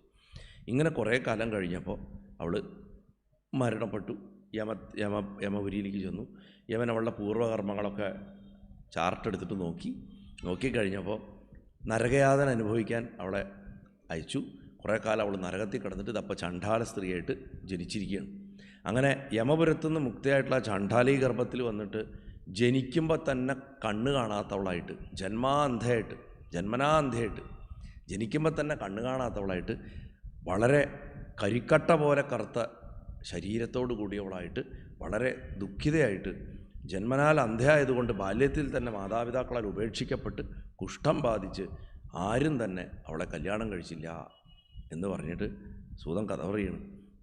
എന്നിട്ട് വളരെ ചെറുപ്പത്തിൽ തന്നെ വിശപ്പും ദാഹവും രോഗമൊക്കെ കാരണം വളരെ ചെറുപ്പത്തിലെ അവൾ വടി ഉപയോഗിച്ചിട്ടാണ് കുത്തി നടത്തിയിരുന്നത്. ആ അവസ്ഥയിലായി ഒരു വടിയുടെ സഹായത്തോടെ ചണ്ഡാളന്മാർ കഴിച്ചിട്ടുള്ള അവരുടെ ഉച്ഛിഷ്ടങ്ങൾ കഴിക്കാനായിട്ട് അവൾ ഒരുമ്പെട്ട് അങ്ങനെയാണ് അവൾ വിശപ്പടക്കിയിരുന്നതെന്ന് പറഞ്ഞത്. ഇങ്ങനെ അനവധി കഷ്ടപ്പാടുകൾക്ക് നടുവിൽ തൻ്റെ ജീവിതത്തിലെ നല്ലൊരു പങ്കും ജര ബാധിച്ച് എല്ലാ അംഗങ്ങളോട് കൂടിയിട്ട് വാർദ്ധക്യത്തിൽ ആയപ്പോഴേക്കും അത്രയും ദുഃഖങ്ങൾ അനുഭവിച്ചിട്ട് അവളുടെ മനസ്സും ശരീരമൊക്കെ മരവിച്ച് പോയി കഴിഞ്ഞിരുന്നു. അങ്ങനെ ഒരിക്കൽ ആ ചണ്ഡാലി ഗോകർണത്തേക്ക് ഒരു വലിയ ജനക്കൂട്ടം ശിവരാത്രി ദിവസം പോകുന്നത് കണ്ടു. ഇവളും അവരുടെ ഒപ്പം കൂടി. അങ്ങനെ അവൾ ഉണ്ണാനും ഉടുക്കാനും ഒക്കെ എന്തെങ്കിലും കിട്ടും വിചാരിച്ചിട്ടാണ് ഇവരുടെ കൂടെ പോയത്. കാരണം ഇവൾക്ക് എന്തെങ്കിലും ഭിക്ഷ കൊടുക്കും അവർ എന്ന് വിചാരിച്ചിട്ട് യാചിക്കാൻ വേണ്ടിയിട്ടാണ് അവരുടെ കൂടെ മെല്ലെ മെല്ലെ നടന്നത്. പക്ഷേ ചുരുക്കി പറഞ്ഞാൽ അവൾ ഈ പോണ വഴിക്കൊക്കെ എല്ലാവരുടെ അടുത്തും കൈ നീട്ടിയിട്ട് എനിക്ക് എന്തെങ്കിലും തരുമോ എന്നൊക്കെ ചോദിക്കുന്നുണ്ട്. ചിലർ കൊടുക്കും, ചിലരൊന്നും കൊടുക്കില്ല. അങ്ങനെയൊക്കെ പോകുന്ന വഴിക്ക് ഈ സംഘത്തിൽ ഒരാൾ ഇവൾ ഭിക്ഷ ചോദിച്ചപ്പോൾ ഇട്ടുകൊടുത്തത് ഒരു പിടി വില്ലുവ. ഒരു പിടി വില്ലുവ, കൂളത്തിൻ്റെ ഇല. ആ വില്ലുവ പത്രങ്ങൾ ഇവൾ വീണ്ടും വീണ്ടും അതിൻ്റെ അകത്ത് എന്താ വല്ലതും കഴിക്കാനുണ്ടോ നോക്കി. ഒന്നും കഴിക്കാനില്ല. അവൾക്ക് അറിഞ്ഞൂടാ വില്ലുവ പത്രം കഴിക്കാൻ പറ്റുന്ന അവൾക്കറിയില്ല. അവൾക്കത് തിന്നാൻ കൊള്ളാത്ത എന്തോ ഒരാൾ വെറുതെ എൻ്റെ കയ്യിലിട്ട് തന്നു എന്ന് തോന്നിയിട്ട് അവൾ എന്ത് ചെയ്തറിയോ, രാത്രി മുഴുവൻ അവൾ എന്ത് ചെയ്തു, ആ വില്ലുവ പത്രങ്ങളെ അവൾ വലിച്ചെറിഞ്ഞു. അവൾ ആ കൂളത്തിനെ വലിച്ചെറിഞ്ഞു. അവൾ വലിച്ചെറിഞ്ഞ ആ വില്ലുവ പത്രം അവിടെ വഴിയിലുണ്ടായിരുന്ന ഒരു ശിവലിംഗത്തിൻ്റെ മേലെയാണ് വീണത്. ആ യാത്രയിൽ അതവൾ ശ്രദ്ധിച്ചൊന്നുമില്ല. ശിവലിംഗത്തിൻ്റെ മസ്തകത്തിൽ പതിച്ചു എന്നാണ്. എത്ര അന്നത്തെ ദിവസം അവൾ യാചിച്ചിട്ടും ഭിക്ഷയായിട്ട് കഴിക്കാനൊന്നും കിട്ടിയില്ല. രാത്രി മുഴുവൻ യാചിച്ച് നടന്നവൾ എന്തെങ്കിലും തരും പറഞ്ഞിട്ട് എല്ലാവരുടെ അടുത്തും പോയിട്ട് യാചിക്കും. എല്ലാവരും ധ്യാനിക്കുകയും ജപിക്കുകയും ചെയ്യണം. ആരും ഒന്നും കൊടുത്തില്ല. അവൾ ഉറങ്ങിയതുമില്ല. ശിവരാത്രിയാണെന്ന്. അങ്ങനെ ശിവരാത്രി ദിവസം അവൾ നിരാഹാരമായി വില്ലും കൊണ്ട് ഭഗവാനെ അർച്ചനയും ചെയ്തു. ഉറങ്ങിയതുമില്ല. ഇങ്ങനെ അറിയാതെയാണെങ്കിലും ജാഗരണവും അനുഷ്ഠിച്ചു. നേരം വെളുത്തപ്പോൾ ആ ദേവി വളരെയധികം സങ്കടപ്പെട്ടിട്ട് തിരിച്ച് തൻ്റെ വീട്ടിലേക്ക് നടക്കാൻ തുടങ്ങി. അനവധി ദൂരം നടന്നതുകൊണ്ട് ക്ഷീണിച്ചിട്ടും വിശപ്പുകൊണ്ടും കുറേ കഴിഞ്ഞപ്പോൾ ഭൂമിയിൽ ബോധം കെട്ട് വീണു. വൈകാണ്ട തന്നെ പ്രാണം വേർപെട്ട് അവളെ സ്വീകരിക്കാൻ വന്നത് യമകിങ്കരന്മാരല്ല, ശിവഗണങ്ങളാണ്. അങ്ങനെ അവൾ ആദ്യം തെറ്റുപറ്റിയപ്പോൾ ആത്മാർത്ഥതയില്ലാതെയായിട്ടാണെങ്കിൽ അവൾ ശിവനാമങ്ങൾ ഉച്ചരിച്ചിരുന്നു. പൂർവ്വത്തിൽ പശുക്കുട്ടിയെ കൊന്നപ്പോൾ ആ പുണ്യം കൊണ്ടാണ് അവൾക്ക് ഗോകർണത്തുനിന്ന് വരാൻ പറ്റിയത്, ആ മഹാബലനെ വരാൻ പറ്റിയത്. ഭഗവാന്റെ ശിവലിംഗം കണ്ടിട്ട് പോലുമില്ല, ഗോകർണ സ്ഥലത്തെ അവൾ എത്തിയിട്ടുള്ളൂ. എന്നിട്ട് പറയുക, അല്ലയോ ഋഷിമാരെ, ഗോകർണ സ്ഥാനത്ത് അവൾ നിരാഹാരമായിട്ട് ഉറക്കമൊഴിച്ച് അറിയാതെയാണെങ്കിലും ഭഗവാന്റെ മസ്തകത്തിൽ വില്വാർച്ചന ചെയ്തു. അതുകൊണ്ട് അറിയാതെയെങ്കിലും ചെയ്ത പുണ്യകർമ്മത്തിൻ്റെ ഫലം കൊണ്ടാണ് ആ മഹാബല ഭഗവാനായിട്ടുള്ള മഹാദേവൻ്റെ ഗോകർണനാഥൻ്റെ പ്രസാദം കൊണ്ട് അവൾക്ക് ശിവലോകം കിട്ടിയത്. ഇങ്ങനെ മഹാബല ശിവലിംഗ മഹാത്മ്യം ഞാൻ പറഞ്ഞു കഴിഞ്ഞു എന്ന് പറഞ്ഞിട്ട് മഹാബലാഹ്വ ശിവലിംഗത്തിൻ്റെ ഒരു മഹാത്മ്യം പറയുന്നുണ്ട്. അതും ഇതേപോലെ ഒരു രാക്ഷസനും ആയിട്ട് ബന്ധപ്പെട്ടിട്ടാണ്. അത് കഴിഞ്ഞ് ചന്ദ്രപാല പശുപതിനാഥ മഹാത്മ്യം എന്ന് പറഞ്ഞിട്ടൊരു മഹാത്മ്യമുണ്ട്. അത് കഴിഞ്ഞാൽ ലിംഗസ്വരൂപസ്യ കാരണം, എന്തുകൊണ്ടാണ് ഭഗവാൻ ശിവലിംഗം എടുത്തത് എന്ന് പറയുന്നുണ്ട്. അത് കഴിഞ്ഞിട്ട് ഈ വടുകോൽപ്പത്തിയുടെ വർണ്ണന പറയുന്നുണ്ട്. ആ വടുകോൽപ്പത്തിയുടെ വർണ്ണന കഴിഞ്ഞു കഴിഞ്ഞാൽ സോമനാഥ ജ്യോതിർലിംഗത്തിൻ്റെ ഉൽപ്പത്തി പറയുന്നുണ്ട്. അപ്പോൾ സോമനാഥ ജ്യോതിർലിംഗത്തിലേക്ക് എത്തുന്നതിന് മുമ്പ് ഇത്രയും കഥകൾ ചുരുക്കി പറയാനുണ്ട്. അതെല്ലാം ഞാൻ ചുരുക്കി പറയാം, എന്നിട്ട് നമുക്ക് സോമനാഥത്തിലേക്ക് പോവാം. കാരണം എനിക്ക് തോന്നുന്നത് ഇതൊക്കെ നല്ല രസമുള്ള കഥകളല്ലേ. അപ്പോൾ ചെറിയ കഥകളല്ലെങ്കിലും ചിലതൊക്കെ ഒന്ന് ചുരുക്കി പറഞ്ഞു കഴിഞ്ഞാൽ നല്ല രസമായിരിക്കും. അപ്പോൾ നമുക്ക് ഈ ചന്ദ്രപാല പശുപതിയും എന്തായാലും പറയാം, ലിംഗസ്വരൂപവും പറയാം. ഈ മഹാബല നാമുള്ള ഈ ശിവലിംഗത്തിൻ്റെ കഥയാണ് ഇനി പറയണത്. അതായത് ഗോകർണത്തിൻ്റെ ആ ശിവലിംഗത്തിൻ്റെ ഉത്ഭവം എന്താണ് എന്ന് പറയാൻ പോകുന്നു. അപ്പോൾ ആ ശിവലിംഗത്തിൻ്റെ മഹാത്മ്യമാണ് പറഞ്ഞത്. അവിടെ ശിവരാത്രി ആഘോഷിച്ചാലുള്ള കഥ പറഞ്ഞാൽ ആ ശിവലിംഗം എങ്ങനെ ഉണ്ടായി ഗോകർണത്ത് എന്ന് പറയുന്നത്. അപ്പോൾ ഇക്ഷ്വാക വംശത്തിൽ ശ്രീരാമേന്ദ്രൻ്റെ വംശം തന്നെ മിത്രസഹൻ എന്ന് പറഞ്ഞിട്ടൊരു രാജാവുണ്ടായിരുന്നു. അദ്ദേഹത്തിൻ്റെ പത്നി മദയന്തി, ദമയന്തിയല്ല മദയന്തി, മദയന്തി എന്ന് പറഞ്ഞിട്ടുള്ളൊരു സാധു സ്ത്രീയായിരുന്നു. ആ മദയന്തി, നളനിൽ ദമയന്തി എങ്ങനെയാണോ അതേമാതിരി മിത്രസഹന് ഒരു ഉത്തമ പത്നിയായിരുന്നു. ഒരിക്കൽ നായാട്ടിൽ ഭയങ്കര കമ്പാണ്, ഭയങ്കര ക്രൈസാണ് ഈ രാജാവിന്. അപ്പോൾ രാജാവ് ഇടയ്ക്കിടയ്ക്ക് നായാട്ടിന് പോകും. നായാട്ടിന് പോയ സമയത്ത് രാജാവ് സൈന്യത്തിൽ പോയി. ആ സമയത്ത് ഒരു കാമഠൻ എന്ന് പറഞ്ഞിട്ടുള്ള ഒരു രാക്ഷസനെ രാജാവ് കൊന്നു. വളരെ ദുഷ്ടനാണ് അവൻ. അപ്പോൾ അവൻ്റെ അനുജനും മഹാപാപിയായിട്ടുള്ളൊരു അസുരൻ ഉണ്ട്. അവൻ രാജാവിനെ എങ്ങനെയെങ്കിലും ചതിച്ചു കൊല്ലണം എന്ന് പറഞ്ഞിട്ട് പ്രതികാരം ചെയ്യാനായിട്ട് ആ രൂപം മാറിയിട്ട് ഒരു പാചകക്കാരൻ്റെ വേഷത്തിൽ മിത്രസഹൻ്റെ കൊട്ടാരത്തിലെത്തി. ഇവൻ നന്നായി പാചകം ചെയ്യുന്ന പറ്റി ഇവന് കുറേ ടെസ്റ്റായിട്ട് കുറേ ഡിഷൊക്കെ ഉണ്ടാക്കാൻ പറഞ്ഞു. അപ്പോൾ ഇവൻ നല്ല നല്ല വിഭവങ്ങളൊക്കെ ഉണ്ടാക്കി, ഭയങ്കര ടേസ്റ്റ്. അപ്പോൾ രാജാവ് ഉടനെ തന്നെ ഇവനെ അടുക്കളയുടെ ഹെഡാക്കി, ചീഫ് ഷെഫാക്കി മാറ്റി. അങ്ങനെ ഇവൻ അവിടുത്തെ ഷെഫായിട്ട് രാജാവിന് ഇഷ്ടമുള്ളതൊക്കെ ഇങ്ങനെ ഉണ്ടാക്കിയൊക്കെ കൊടുത്ത് രാജാവ് ഈ കൊട്ടാരത്തിൽ തിരിച്ചെത്തി. കുറച്ച് കാലമൊക്കെ ഇവൻ്റെ ഭക്ഷണമൊക്കെ നന്നായി കഴിച്ചൊക്കെ ഇങ്ങനെ സന്തുഷ്ടമായിട്ടിരിക്കും. ഇക്ഷ്വാകു വംശത്തിലെ ഗുരു എപ്പോഴും വസിഷ്ഠ മഹർഷിയായിരിക്കും. ശ്രീരാമൻ്റെയൊക്കെ ഗുരുനാഥൻ വസിഷ്ഠനാണല്ലോ, നമുക്കൊക്കെ അറിയാം. അപ്പോൾ വസിഷ്ഠ മഹർഷി കൊട്ടാരത്തിൽ വന്നു. അപ്പോൾ അദ്ദേഹത്തിനെ സൽക്കരിക്കണം, ഭോജനം വെച്ചു. ഇവൻ ഒരു മനുഷ്യനെ കൊന്നിട്ട് ആ മനുഷ്യൻ്റെ മാംസം കൊണ്ട് മാംസക്കറി ഉണ്ടാക്കിയിട്ട് വിളമ്പി. നിങ്ങൾ കേൾക്കുമ്പോൾ ഞെട്ടും. ഒരുപക്ഷെ ഇന്നത്തെ കാലത്ത് നമുക്ക് വിശ്വസിക്കാൻ പറ്റില്ല. മഹർഷിമാർ മാംസം കഴിച്ചിരുന്നു, വിധിക്കപ്പെട്ടിട്ടുള്ള മാംസം കഴിച്ചിരുന്നു. അതില്ലാന്ന് ഇനി ആര് പറഞ്ഞാലും പ്രമാണങ്ങൾ അതിനെ സമ്മതിക്കില്ല. വിധിക്കപ്പെട്ടിട്ടുള്ള മാംസം മഹർഷിമാരും കഴിച്ചിരുന്നു. അഗസ്ത്യനൊക്കെ കഴിച്ചിരുന്നതായിട്ട് അനവധി കഥകളുണ്ട്. വിധിക്കാത്ത മാംസം കഴിച്ചിരുന്നില്ല, കഴിക്കാൻ പാടില്ലാത്ത മാംസം കഴിച്ചിരുന്നില്ല. നരമാംസമാണ് ഇവിടെ വിളമ്പിയത്. നരമാംസം വിളമ്പിയിരിക്കണമെന്ന് വസിഷ്ഠന് മനസ്സിലായി. രാജാവിനെ ശപിച്ചു. നീയെ എനിക്ക് നരമാംസം ഭക്ഷിക്കാൻ തന്നതുകൊണ്ട് നീ രാക്ഷസനാവട്ടെ എന്ന് പറഞ്ഞ് ശപിച്ചപ്പോൾ പാചകക്കാരൻ ചെയ്ത ചതിയാണ് എന്ന് രാജാവിന് മനസ്സിലാക്കി. രാജാവ് അത് ഉണർത്തിച്ചു വസിഷ്ഠൻ്റെ അടുത്ത്. അപ്പോൾ വസിഷ്ഠനും മനസ്സൊന്ന് തണുത്തു. ശരിയാണ്, അവൻ ചതിച്ചാണ്. എന്താണെങ്കിലും എൻ്റെ ശാപം മാറില്ല. 12 വർഷത്തേക്കായിട്ട് ചുരുക്കി കൊടുത്തു. 12 വർഷക്കാലം നീ രാക്ഷസനായിട്ടിരിക്കും എന്ന് പറഞ്ഞിട്ട്. അങ്ങനെ ആ രാജാവ് തന്നെ നിഷ്കളങ്കനായിട്ടുള്ള തന്നെ, നിരപരാധിയായിട്ടുള്ള തന്നെ, തൻ്റെ ഗുരുനാഥൻ കാര്യമറിയാണ്ട ശപിച്ചു. മാത്രമല്ല, കാര്യം പറഞ്ഞിട്ടും ശാപം പിൻവലിക്കാണ്ട് അതിനൊരു ഡിസ്കൗണ്ട് മാത്രം തന്നപ്പോൾ അദ്ദേഹത്തിന് ഭയങ്കര ദേഷ്യം വന്നിട്ട് കയ്യിൽ ജലം എടുത്തിട്ട് അദ്ദേഹം ഗുരുവിനെ ശപിക്കാനായിട്ട് ജലം എടുത്തു. അപ്പോൾ മദയന്തി വന്നിട്ട് അദ്ദേഹത്തിൻ്റെ കാൽക്കൽ വീണിട്ട് പറഞ്ഞു, അരുത്, അങ്ങ് ഗുരുവിനെ ശപിക്കരുതെന്ന് പറഞ്ഞു. ദേവി പറഞ്ഞത് കേട്ടിട്ട് ആ ജലം തൻ്റെ 2 കാലുകളിലും അദ്ദേഹം ഒഴിച്ചു. എടുത്ത ജലം എവിടെയെങ്കിലും കൊടുക്കണം. നമ്മൾ ചെയ്യണമാതിരി കൈ കുടഞ്ഞ് കളയാൻ പറ്റില്ല, സമർപ്പിക്കണം. പണ്ടത്തെ കാലത്തെ ആൾക്കാരുടെ ചിട്ടകൾ അതൊക്കെയാണ്. നമ്മൾ കയ്യിലെടുത്താൽ എന്നാൽ വേണ്ട എന്ന് പറഞ്ഞാൽ അവിടെ എവിടെയെങ്കിലും ഇടും. അങ്ങനെയല്ല, അതിന് ലക്ഷ്യം കൊടുക്കണം.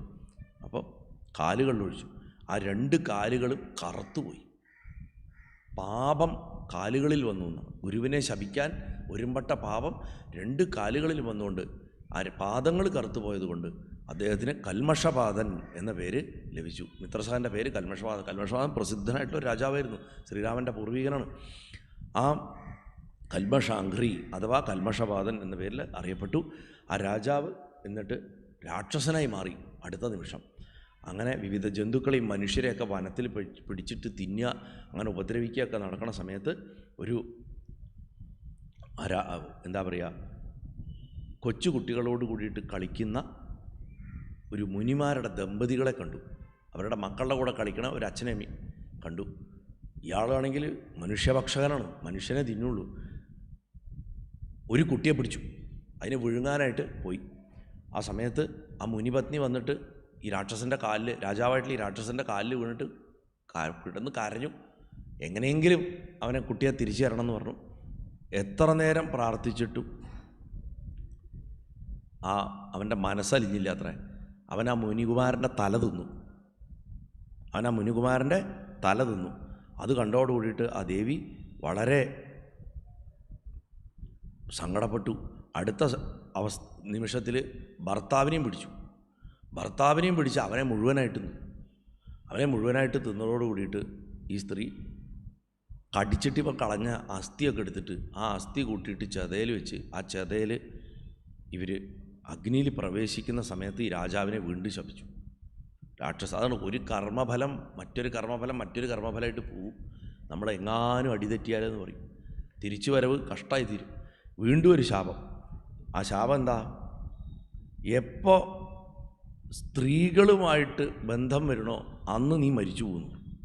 എൻ്റെ ദാമ്പത്യം നശിപ്പിച്ച നിനക്ക് ദാമ്പത്യം ഉണ്ടാവില്ല, നിനക്ക് മരണം ഉണ്ടാവട്ടെ. പാണ്ഡുവിന് കിട്ടിയ പോലുള്ളൊരു ശാപം വന്നു.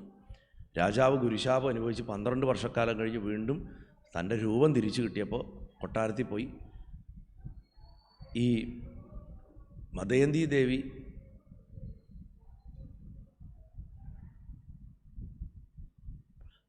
ദേവി ഈ അദ്ദേഹത്തെ കണ്ട് സന്തോഷത്തോടുകൂടി ഓടി വന്ന് കെട്ടിപ്പിടിക്കാൻ വന്നപ്പോൾ അദ്ദേഹം തടഞ്ഞു. അരുത്, എന്നെ കെട്ടിപ്പിടിക്കരുത് പറഞ്ഞു. നീ വിധവയായി തീരും എന്ന് പറഞ്ഞു. എന്താണെന്നുണ്ടെങ്കിലും അദ്ദേഹത്തിൻ്റെ മനസ്സിൽ അതോടുകൂടിയിട്ട് അതിവൈരാഗ്യം ഉണ്ടായിന്നാണ് പറഞ്ഞത്. സകല സുഖങ്ങളും ഉപേക്ഷിച്ചിട്ട് അദ്ദേഹം വീണ്ടും കാട്ടിലേക്ക് തന്നെ ചെന്നു. ആ സമയത്ത് തൻ്റെ കൂടെ പുറകിൽ ഒരു ബ്രഹ്മഹത്യ രൂപമെടുത്തിട്ട് തന്നെ പിന്തുടരുന്നത് കണ്ടു. ബ്രഹ്മഹത്യ എന്ന് പറഞ്ഞ പാപം ഒരു രൂപം എടുത്തിട്ട് ഒരു നിഴൽ പോലെ തൻ്റെ പുറകെ വരണം കണ്ടു. കാരണം ആ മഹർഷി ആ മുനികുമാരനെ കുട്ടിയൊക്കെ കൊന്നതല്ലേ അതിൻ്റെ. അങ്ങനെ അത് ബാധിക്കാതിരിക്കാൻ വേണ്ടിയിട്ട് അദ്ദേഹം അനവധി ജപങ്ങളും വ്രതങ്ങളൊക്കെ കാട്ടിച്ചെന്നിട്ട് ചെയ്തു. എന്നിട്ടും വിട്ടുമാറില്ല കണ്ടിട്ട് അദ്ദേഹം മിഥിലാപുരിയിൽ ചെന്നു എന്നാണ്, സീതയുടെ ജന്മസ്ഥലത്ത്.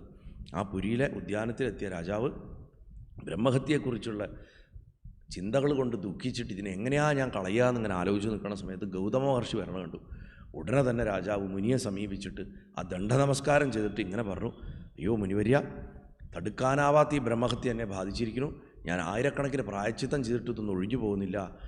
അതുകൊണ്ട് എന്നെ അങ്ങേ കണ്ട മാത്രയിലാണ് ഇപ്പോൾ എനിക്കൊരു മനസ്സിനൊരു സുഖം തോന്നുന്നത്. പുണ്യാത്മാക്കളെ കണ്ടാൽ പാപം ചെയ്തവൻ്റെ മനസ്സിന് ഒരു ശാന്തത കിട്ടുമല്ലോ എന്ന് പറഞ്ഞു. അപ്പോൾ രാജാവിൻ്റെ അടുത്ത് ഗൗതമമുനി പറഞ്ഞു, ഈ ഭയം നീ കളഞ്ഞോളൂ. മഹാദേവൻ ഭക്തരുടെ രക്ഷയ്ക്കായിട്ടുള്ളപ്പോൾ നീ അദ്ദേഹത്തെ ശരണം പ്രാപിക്കുക മാത്രമേ വേണ്ടൂ. എല്ലാ ദുഃഖങ്ങളും നിനക്ക് മാറും. മഹാത്മാവായിട്ടുള്ള രാജാവേ, ഭൂമിയിൽ പ്രതിഷ്ഠിതമായിട്ടൊരു ക്ഷേത്രമുണ്ട്. മഹാപാതകങ്ങളെപ്പോലും പൂർണ്ണമായി നശിപ്പിക്കുന്ന ഗോകർണം എന്നുള്ള ശിവാലയമാണത്. അവിടെ മഹാബലൻ എന്ന നാമധേയത്തോടു കൂടിയിട്ട് ഭഗവാൻ പരമശിവൻ ലിംഗരൂപത്തിൽ സന്നിഹിതനായിരിക്കുന്നു. സകല ശിവലിംഗങ്ങളുടെയും ചക്രവർത്തിയാണ് മഹാബലലിംഗം. ഇത് ഞാൻ പറയുന്നത് നീ ശ്രദ്ധിച്ച് കേൾക്കണം. കാരണം ഭഗവാൻ ശിവനെക്കുറിച്ച് ആര് നമുക്ക് പറഞ്ഞു തരുന്നതും നമ്മുടെ പുണ്യം കൊണ്ടാണെന്ന് മനസ്സിലാക്കിയിട്ട് ശ്രദ്ധയോടുകൂടിയിരിക്കണം. ശ്രദ്ധ അങ്ങോട്ടും ഇങ്ങോട്ടും മാറാൻ പാടില്ല. രാക്ഷസിക സ്വഭാവത്തെ ദൂരേക്ക് ഉപേക്ഷിക്കൂ. ശ്രദ്ധയോട് കൂടിയിട്ട് ഞാൻ പറയണ കേൾക്കൂ. എത്രയും പെട്ടെന്ന് ഗോകർണത്ത് ചെല്ലുക. അവിടെ ആ ശിവലിംഗത്തെ ചെന്ന് അവിടുത്തെ തീർത്ഥങ്ങളിൽ സ്നാനം ചെയ്തിട്ട് മഹാബലനെ പൂജിച്ചിട്ട് ഭഗവാന്റെ പദം പ്രാപിക്കാം എന്നൊക്കെ പറഞ്ഞ് അനുഗ്രഹിക്കും. അങ്ങനെ മഹാത്മാവായിട്ടുള്ള ഗൗതമമുനിയുടെ പറഞ്ഞ് കേട്ടിട്ട് രാജാവ് സന്തുഷ്ടനായിട്ട് ഗോകർണത്തിൽ ചെന്ന് അവിടെയുള്ള തീർത്ഥങ്ങളിലൊക്കെ സ്നാനം ചെയ്ത് മഹാബലനെ പൂജിച്ച് പാപസമൂഹങ്ങളിൽ നിന്ന് നിശേഷം മോചിതനായിട്ട് ഭഗവാൻ ശംഭുവിൻ്റെ പരമപദം നേടി. ഈ മഹാബല ഭഗവാന്റെ ഈ മഹാത്മ്യകഥ ആര് കേൾക്കണോ അവർ 21 തലമുറയിൽ അവനവൻ്റെ കുടുംബത്തിൽ 21 പേർക്കും കൂടെ മോക്ഷത്തെ കൊടുക്കും, ശിവലോകത്തെ കൊടുക്കുന്നതാണ്. അതായത് ഈ കൂടെ 21 പേരും ദ്രോഹികളാണെങ്കിൽ പോലും ഇവൻ്റെ പുണ്യം കൊണ്ട് അവർക്കും ശിവലോകം കിട്ടുന്നു. അത്രയ്ക്കും ശക്തമാണ് ഈ മഹാബലലിംഗ മഹാത്മ്യം എന്ന് പറയണം. അങ്ങനെ ആ 10ാമത്തെ അധ്യായം സമാപിച്ചതിന് ശേഷം ചന്ദ്രപാല പശുപതി എന്ന് പറഞ്ഞിട്ടുള്ള ആ മഹാവല്ലഭലിംഗത്തിൻ്റെ മഹാത്മ്യം കേട്ടു. അപ്പോൾ ഋഷികൾ പറയുന്നു, സൂത ഇനിയും കൂടെ ശിവലിംഗങ്ങളുടെ വടക്കേ ദിക്കിലുള്ള, അപ്പോൾ പടിഞ്ഞാറ് വശത്തുള്ള ശിവലിംഗങ്ങളാണ്. അതിലേറ്റവും പ്രസിദ്ധമായിട്ടുള്ള ഗോകർണ ശിവലിംഗത്തിനെ കുറിച്ചാണ് പറഞ്ഞത്. ഇനി നമുക്ക് വടക്കേ ദിക്കിലുള്ള ശിവലിംഗങ്ങളെക്കുറിച്ച് പറഞ്ഞു തരൂ എന്ന് പറയുമ്പോൾ ഉത്തരഭാഗത്തുള്ള ശിവലിംഗങ്ങളുടെ മഹാത്മ്യം ഞാൻ സംക്ഷേപിച്ചിട്ട് പറയാം. മഹാപാതകങ്ങളെ നശിപ്പിക്കുന്ന മറ്റൊരു ഗോകർണ ക്ഷേത്രം കൂടിയുണ്ട്. അത് കാട്ടിൻ്റെ ഉള്ളിലാണ്. അത് അങ്ങനെ പുറത്ത് കാണില്ല. അതിൻ്റെ പേര് ചന്ദ്രഭാലം എന്നാണ്. ചന്ദ്രൻ്റെ നെറ്റി, അതാണ് ആ വാക്കിൻ്റെ അർത്ഥം. ആ ചന്ദ്രപാല ലിംഗത്ത് ഗോകർണത്ത് സ്നാനം ചെയ്ത് ഈ ചന്ദ്രപാല ശിവനെ പൂജിച്ചാൽ നിശ്ചയമായിട്ടും ശിവലോകം കിട്ടും. അതിൻ്റെ മഹിമ ആർക്കും വർണ്ണിക്കാൻ പറ്റില്ല. അതേപോലെ മറ്റ് ലിംഗങ്ങളുടെയും മഹാത്മ്യം പറയാം. മിശ്രർഷി വരതീർത്ഥകം എന്ന് പറയുന്ന സ്ഥലത്ത് ദധീജി മഹാലിംഗം എന്നുള്ളത് ദധീജി മഹർഷി പ്രതിഷ്ഠിച്ചിട്ടുള്ളതാണ്.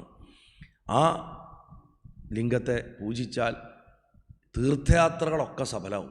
സാധാരണ പല ആൾക്കാരും തീർത്ഥയാത്ര എന്ന് പറയും ഇവിടെ നിന്ന് പോയിട്ട് മനസ്സ് വെറുത്ത് വിഷമിച്ച് വരണതാണ്. തീർത്ഥം ആദ്യം യഥാർത്ഥ തീർത്ഥം നമ്മുടെ ഹൃദയമാണ്. അതിൽ ഭഗവാനാകണ സ്വരൂപത്തിനെ അറിയുക എന്നുള്ളതാണ് ശരിക്കും തീർത്ഥസ്നാനം. അതിൽ മുങ്ങുകയാണ് വേണ്ടത്. അത് നമ്മൾ ഏത് പുണ്യസ്ഥലത്ത് പോയിട്ടും നമുക്കത് അനുഭവത്തിൽ വന്നില്ലെങ്കിൽ വെറുതെ പോയിട്ട് ഏതോ വെള്ളത്തിൽ കുളിച്ചിട്ട് വന്നു, അവിടെയുള്ള ഹോട്ടലിൽ ഭക്ഷണം കഴിച്ചു, കിടന്നുറങ്ങി, തിരിച്ചു വന്നു, കുറേ ഫോട്ടോ എടുത്ത് ഫേസ്ബുക്കിലിട്ടു, എന്നിട്ട് വൃന്ദാവൻ ടൂർ നടത്തി, രാമേശ്വരം ടൂർ നടത്തി എന്നൊക്കെ പറഞ്ഞിട്ട് നമുക്ക് അഭിമാനിക്കാം മറ്റുള്ളവരോട് പറഞ്ഞിട്ട്. നിങ്ങൾക്ക് എന്ത് കിട്ടി എന്നുള്ളതാണ് ചോദ്യം.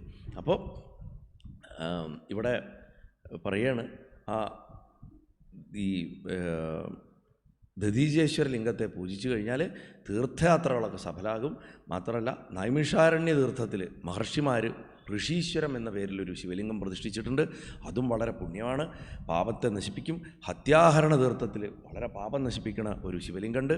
കോടിക്കണക്കിന് ചെയ്തിട്ടുള്ള ഹത്യകളുടെ മുഴുവൻ ആ പാപത്തെ ആ ശിവലിംഗം നശിപ്പിക്കും. അതേമാതിരി ദേവപ്രയാഗയിൽ ലളിതേശ്വരൻ എന്ന പേരോട് കൂടിയിട്ടൊരു മഹാശിവലിംഗമുണ്ട്. അതേപോലെ നരപാലം എന്നുള്ള പട്ടണത്തിൽ പശുപതീശൻ എന്ന പേരിലൊരു ശിവലിംഗമുണ്ട്. ശിരോഭാഗസ്വരൂപത്തിലാണ്, അതായത് തലയുടെ ഭാഗം, ഭഗവാന്റെ മുഖം ആ ശിവലിംഗത്തിൽ കൊത്തിവെച്ചിട്ടുണ്ട്. ഇന്ത്യയിലൊരു പശുപതിനാഥ ക്ഷേത്രമുണ്ട്, മധ്യപ്രദേശിലൊക്കെയാണ്. അതായിരിക്കണം ഈ നരപാലം എന്ന് പറഞ്ഞ പട്ടണം. ആ പശുപതിനാഥൻ്റെ ഇപ്പോൾ നമ്മൾ ഗൂഗിളിലെടുത്ത് നോക്കിയാൽ കാണാം, ഒരു ചുവന്ന കല്ലാണ്, ഏകദേശം ബ്രൗണിഷ് ചോപ്പായിട്ടുള്ള കല്ലിൽ 5 മുഖങ്ങൾ കൊത്തിയിട്ടുള്ള ശിവലിംഗം. വലിയ ശിവലിംഗം, ഏകദേശം ഇത്ര ഉയരമുണ്ടാവും. അതിൽ തൊടാം, നമുക്ക് പോയിട്ട് തൊടാൻ പറ്റും. അങ്ങനെയുള്ള ആ ശിവലിംഗം. അങ്ങനെ പിന്നെ കേദാരേശ്വര വർണ്ണന സന്ദർഭത്തിൽ കേദാരനാഥനെ കുറിച്ച് പറയണ സമയത്ത് ഞാൻ നിങ്ങൾക്ക് ഈ ശിവലിംഗത്തിനെക്കുറിച്ച് കൂടുതൽ പറഞ്ഞു തരാം എന്ന് സൂതൻ പ്രോമിസ് ചെയ്യുന്നു. അതിനുശേഷം മുക്തിനാഥ് എന്ന പേരോട് കൂടിയിട്ട് മുക്തിനാഥൻ എന്ന പേരിൽ മഹാത്ഭുതകരമായിട്ടുള്ളൊരു ശിവലിംഗമുണ്ട്. അതിനെ കണ്ടാൽ തന്നെ മുക്തി കിട്ടും. ഇങ്ങനെ 4 ദിക്കുകളിൽ സ്ഥിതി ചെയ്യുന്ന ശിവലിംഗങ്ങളെക്കുറിച്ച് പറഞ്ഞു. പടിഞ്ഞാറും വടക്കും എല്ലാ ശിവലിംഗങ്ങളും നമ്മൾ ഇന്നലെ ഇന്നുമായിട്ടൊക്കെ കവർ ചെയ്തു, എനിക്ക് ഒന്നും ബാക്കിയില്ല. അങ്ങനെ പറഞ്ഞിട്ട് പറയാണ്, ഇനി എന്താ നിങ്ങൾക്ക് കേൾക്കണ്ടേ എന്ന് ചോദിക്കുകയാണ്. അങ്ങനെ ആ ചന്ദ്രപാല പശുപതിനാഥ ലിംഗത്തിൻ്റെ മഹാത്മ്യം പറഞ്ഞിച്ചു. അത് കഴിഞ്ഞിട്ട് മഹർഷിമാരടുത്ത് എന്താ ഇനി നിങ്ങൾക്ക് അറിയേണ്ടതെന്ന് ചോദിക്കുമ്പോൾ അവർ ചോദിക്കുക, ലോകത്ത് ശിവലിംഗം പൂജിക്കപ്പെടുന്നതിന് വേറെന്തെങ്കിലും കാരണമുണ്ടോ? കാരണം സ്തംഭമായിട്ട് വന്നു എന്നുള്ളത് നിങ്ങൾ കഥ പറഞ്ഞു. ഭഗവാൻ ശിവൻ്റെ പത്നിയായിട്ടുള്ള പാർവതീ ദേവിയും ബാണരൂപയാണ് എന്ന് വ്യാസനിൽ നിന്ന് കേട്ടിട്ടുണ്ട്. അതിൻ്റെ വാസ്തവം എന്താണ്? അത് ദേവിക്കും ലിംഗാകൃതി ഉണ്ട് എന്ന് കേട്ടിട്ടുണ്ട്, കല്ലിൻ്റെ ബാണലിംഗം എന്ന് പറഞ്ഞാൽ. അപ്പോൾ സൂതൻ പറയുക, കൽപ്പങ്ങളനുസരിച്ചിട്ട് ഈ കഥയിൽ മാറ്റം ഉണ്ടാവാറുണ്ട്, യുഗങ്ങളിൽ മാറ്റും. ഇപ്പോൾ അന്ന് ഞാൻ പറഞ്ഞു, ഗണപതിയുടെ തല ഒരു കൽപ്പത്തിൽ പോയത് ശനീശ്വരൻ്റെ നോട്ടം കൊണ്ടാണ്, മറ്റൊരു കൽപ്പത്തിൽ സുദർശനം കൊണ്ടാണ്, വേറൊരു കൽപ്പത്തിൽ ശിവൻ തൃശൂലം കൊണ്ടാണ് എടുത്തത്. നമ്മൾ കേട്ട കഥ തൃശൂലം കൊണ്ടെടുത്ത കഥയാണ്. അപ്പോൾ കൽപ്പങ്ങളനുസരിച്ച് കഥകളിൽ വ്യത്യാസം വരും. എന്താണെങ്കിലും ഞാൻ ആ കഥ പറയാം. എന്നിട്ട് ഒരു ബ്രാഹ്മണരുടെ ഇടയിൽ ഒരു ദാരു എന്ന പേരോട് കൂടിയിട്ടുള്ള ഒരു കാടുണ്ടായിരുന്നു. ബ്രാഹ്മണർ അവിടെ നിത്യം ശിവനെ ആരാധിക്കാനായിട്ട് ചെന്ന് പർണശാലയൊക്കെ കെട്ടി അവരവിടെ നിത്യവും പോവും. നിത്യം പോയിട്ട് ആ ശിവലിംഗത്തിനെ ആരാധിക്കും. അങ്ങനെ പല പ്രകാരത്തിലുള്ള സ്തുതികളും മന്ത്രങ്ങളൊക്കെ കൊണ്ട് ഭഗവാനെ അവർ സ്തുതിക്കണ കാലത്ത് ഈ ഹോമത്തിന് നമ്മൾ ഉപയോഗിക്കുന്ന വിറകിനെ സമിത്ത് എന്നാണ് പറയുക. സമിത്ത് ശേഖരിക്കുക പറയും. ആ സമിത്ത് ശേഖരിക്കാനായിട്ട് അവർ വനത്തിൽ പോയി. അവിടെ ഭഗവാൻ ഇവരെ പരീക്ഷിക്കാൻ വേണ്ടിയിട്ട് വളരെ വിരൂപനായിട്ടുള്ള ഒരാളായിട്ട് തൻ്റെ യഥാർത്ഥ രൂപത്തിനെ മറച്ചു വെച്ചിട്ട് കണ്ടു കഴിഞ്ഞാൽ അറയ്ക്കും. അങ്ങനത്തെ ഒരാളുടെ രൂപത്തിൽ അവിടെ വന്നു. ഭസ്മം ധരിച്ചിട്ടുണ്ട്, വസ്ത്രങ്ങളെ ധരിച്ചിട്ടില്ല, പൂർണ്ണ നഗ്നൻ, ദിഗംബരൻ, അതിതേജസ്വി, കയ്യിലൊരു ശിവലിംഗവും പിടിച്ചിട്ട്. അപ്പോൾ ഭഗവാൻ ആ വനവാസികൾക്ക് നല്ലത് കൊടുക്കാനായിട്ടാണ് വന്നത്. ആ വനവാസികൾ വെച്ചാൽ വനത്തിലിരിക്കുന്ന ബ്രാഹ്മണർക്ക്. അതിനെ കണ്ടിട്ട് ഭയന്നുപോയി. അദ്ദേഹത്തിനെ കണ്ടിട്ട്, അദ്ദേഹത്തിൻ്റെ രൂപം കണ്ടിട്ട് ഭയന്നുപോയി. ഇവർ ഭയന്നു പോയിട്ട് ഇതിൽ പലരും വളരെ സങ്കടപ്പെട്ടു. ഇതെന്താ ഇങ്ങനൊരു വിചിത്ര മനുഷ്യൻ നമ്മുടെ ഒരു പ്രദേശത്ത് വന്നിട്ട് നടക്കണത് എന്നാലോചിച്ചു. വേറെ ചില ആൾക്കാർക്ക് ഭയങ്കര ദേഷ്യം വന്നു. ഇങ്ങനെ വസ്ത്രം എടുക്കാണ്ട് വളരെ നീചമായിട്ടുള്ള ഒരു രീതിയിൽ നടന്നു വരുന്ന ഒരാൾ, അയാളെ കണ്ടിട്ട് ഇവനെ എങ്ങനെ ആരാ ഇതിൻ്റെ അകത്തേക്ക് കടത്തി വിട്ടത്, എങ്ങനെയാണ് ഇവൻ ഇവിടെ എത്തിച്ചേർന്നത്, നമ്മുടെ സ്വൈരജീവിതം ഇല്ലാണ്ടാക്കുമല്ലോ ഇവൻ എന്ന് പറഞ്ഞിട്ട് ഇവൻ ആരാണ്, നീ ആരാടാ എന്നൊക്കെ ചെന്ന് ചോദിച്ചു. അപ്പോൾ ആ ദിഗംബരനായിട്ടുള്ള അവധൂതൻ ഒന്നും മറുപടി പറഞ്ഞില്ല.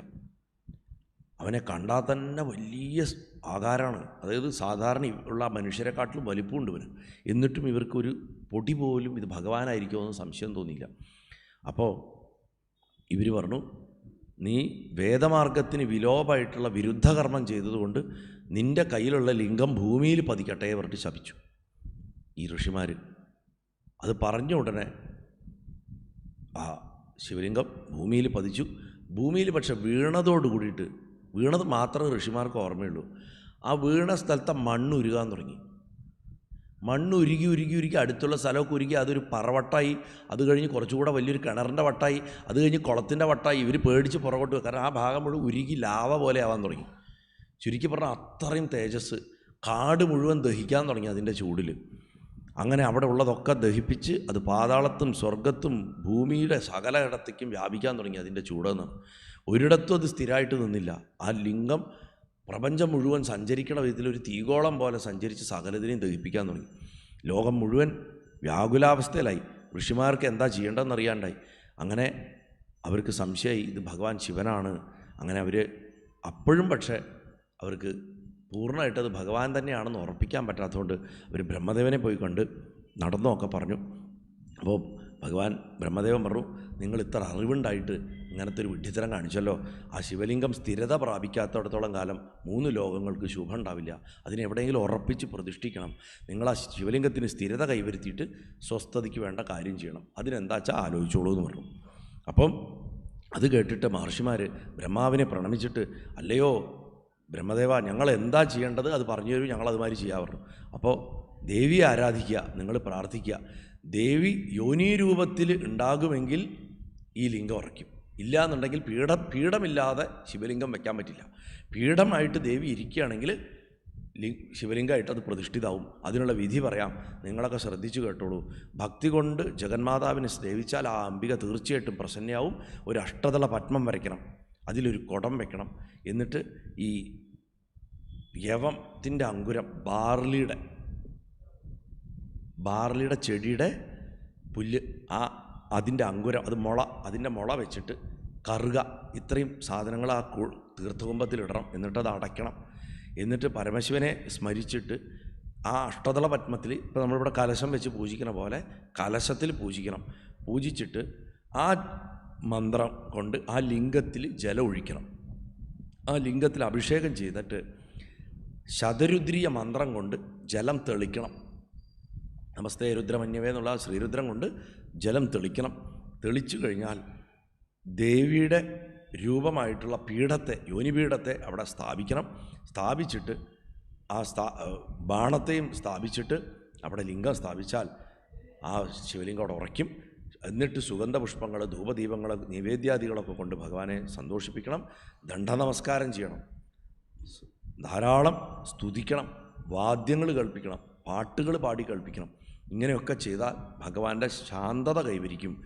അതിനുശേഷം സ്വസ്തി സ്വസ്തി സ്വസ്തി എന്ന് പറയണം. സ്വസ്തിയാനും ചെയ്യാൻ പറയും. ഭഗവാന് നല്ലത് വരട്ടെ, പ്രപഞ്ചത്തിന് നല്ലത് വരട്ടെ എന്ന് സ്വസ്തി പറഞ്ഞിട്ട്, സ്വസ്തിവാചനം പറഞ്ഞിട്ട് ജയ ജയ ജയ ജയാന്ന് ഉച്ചരിക്കണം. അങ്ങനെയൊക്കെ ചെയ്താൽ ജഗത്തിന് സ്വസ്ഥത ഉണ്ടാവും, ഒരു ലോകത്തും ആപത്തുണ്ടാവില്ല എന്ന് പറഞ്ഞു. ആ ഋഷിമാർ ബ്രഹ്മദേവനെ നമസ്കരിച്ചിട്ട് അവിടുന്ന് പോയി. അങ്ങനെ അവർ ഭഗവാന്റെ അടുത്ത് പോയിട്ട് വീണ്ടും ഭഗവാനെ സ്തുതിച്ച് പ്രാർത്ഥിച്ചപ്പോൾ ഭഗവാൻ പ്രത്യക്ഷപ്പെട്ടിട്ട് പറഞ്ഞു, അല്ലയോ ദേവന്മാരെ, ഋഷികളെ, എൻ്റെ വാക്കുകൾ കേട്ടോളൂ. പ്രത്യക്ഷപ്പെട്ടു എന്ന് പറഞ്ഞപ്പോൾ നല്ലേ, നന്നായി, സന്തോഷം. പ്രത്യക്ഷപ്പെട്ടിട്ട് പറഞ്ഞു, ആ യോനി രൂപത്തിൽ എൻ്റെ ലിംഗം ധരിക്കപ്പെട്ടാൽ മാത്രമേ അത് ഉറച്ചു നിൽക്കുള്ളൂ. ദേവിയല്ലാതെ മറ്റാർക്കും ഈ ലിംഗത്തെ ധരിക്കാൻ സമർത്ഥയാകില്ല.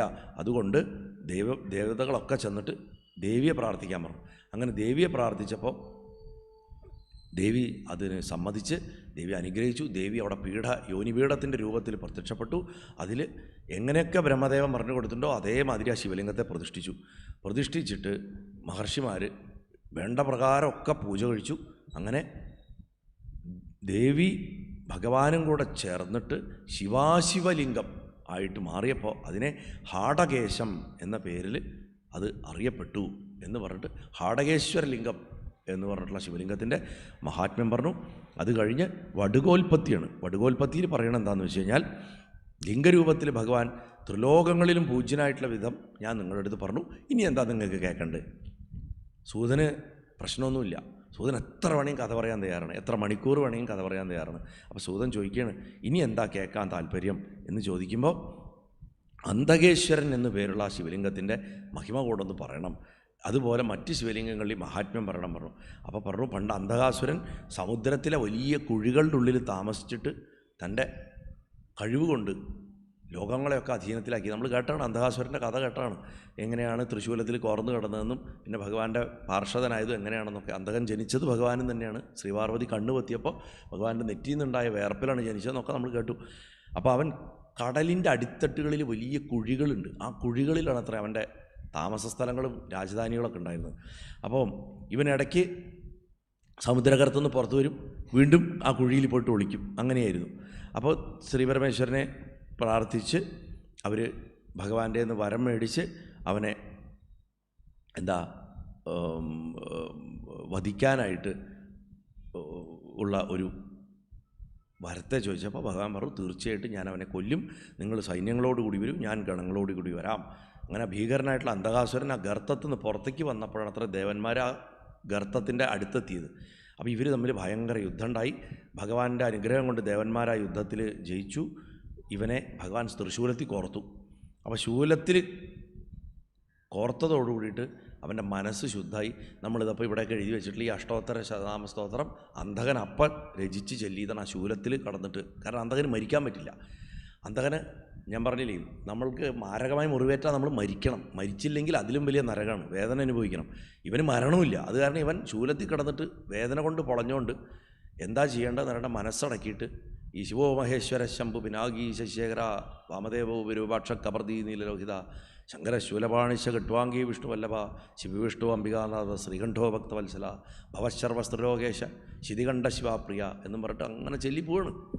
അപ്പം അതൊക്കെ വീണ്ടും ഇവിടെ ഓർക്കുകയാണ്. മുമ്പ് നമ്മൾ പറഞ്ഞ കഥയാണെങ്കിലും വീണ്ടും പറയണം. അപ്പോൾ ഭഗവാൻ പ്രസന്നനായിട്ട് അവന് ആ വരങ്ങളൊക്കെ കൊടുക്കുകയാണ്.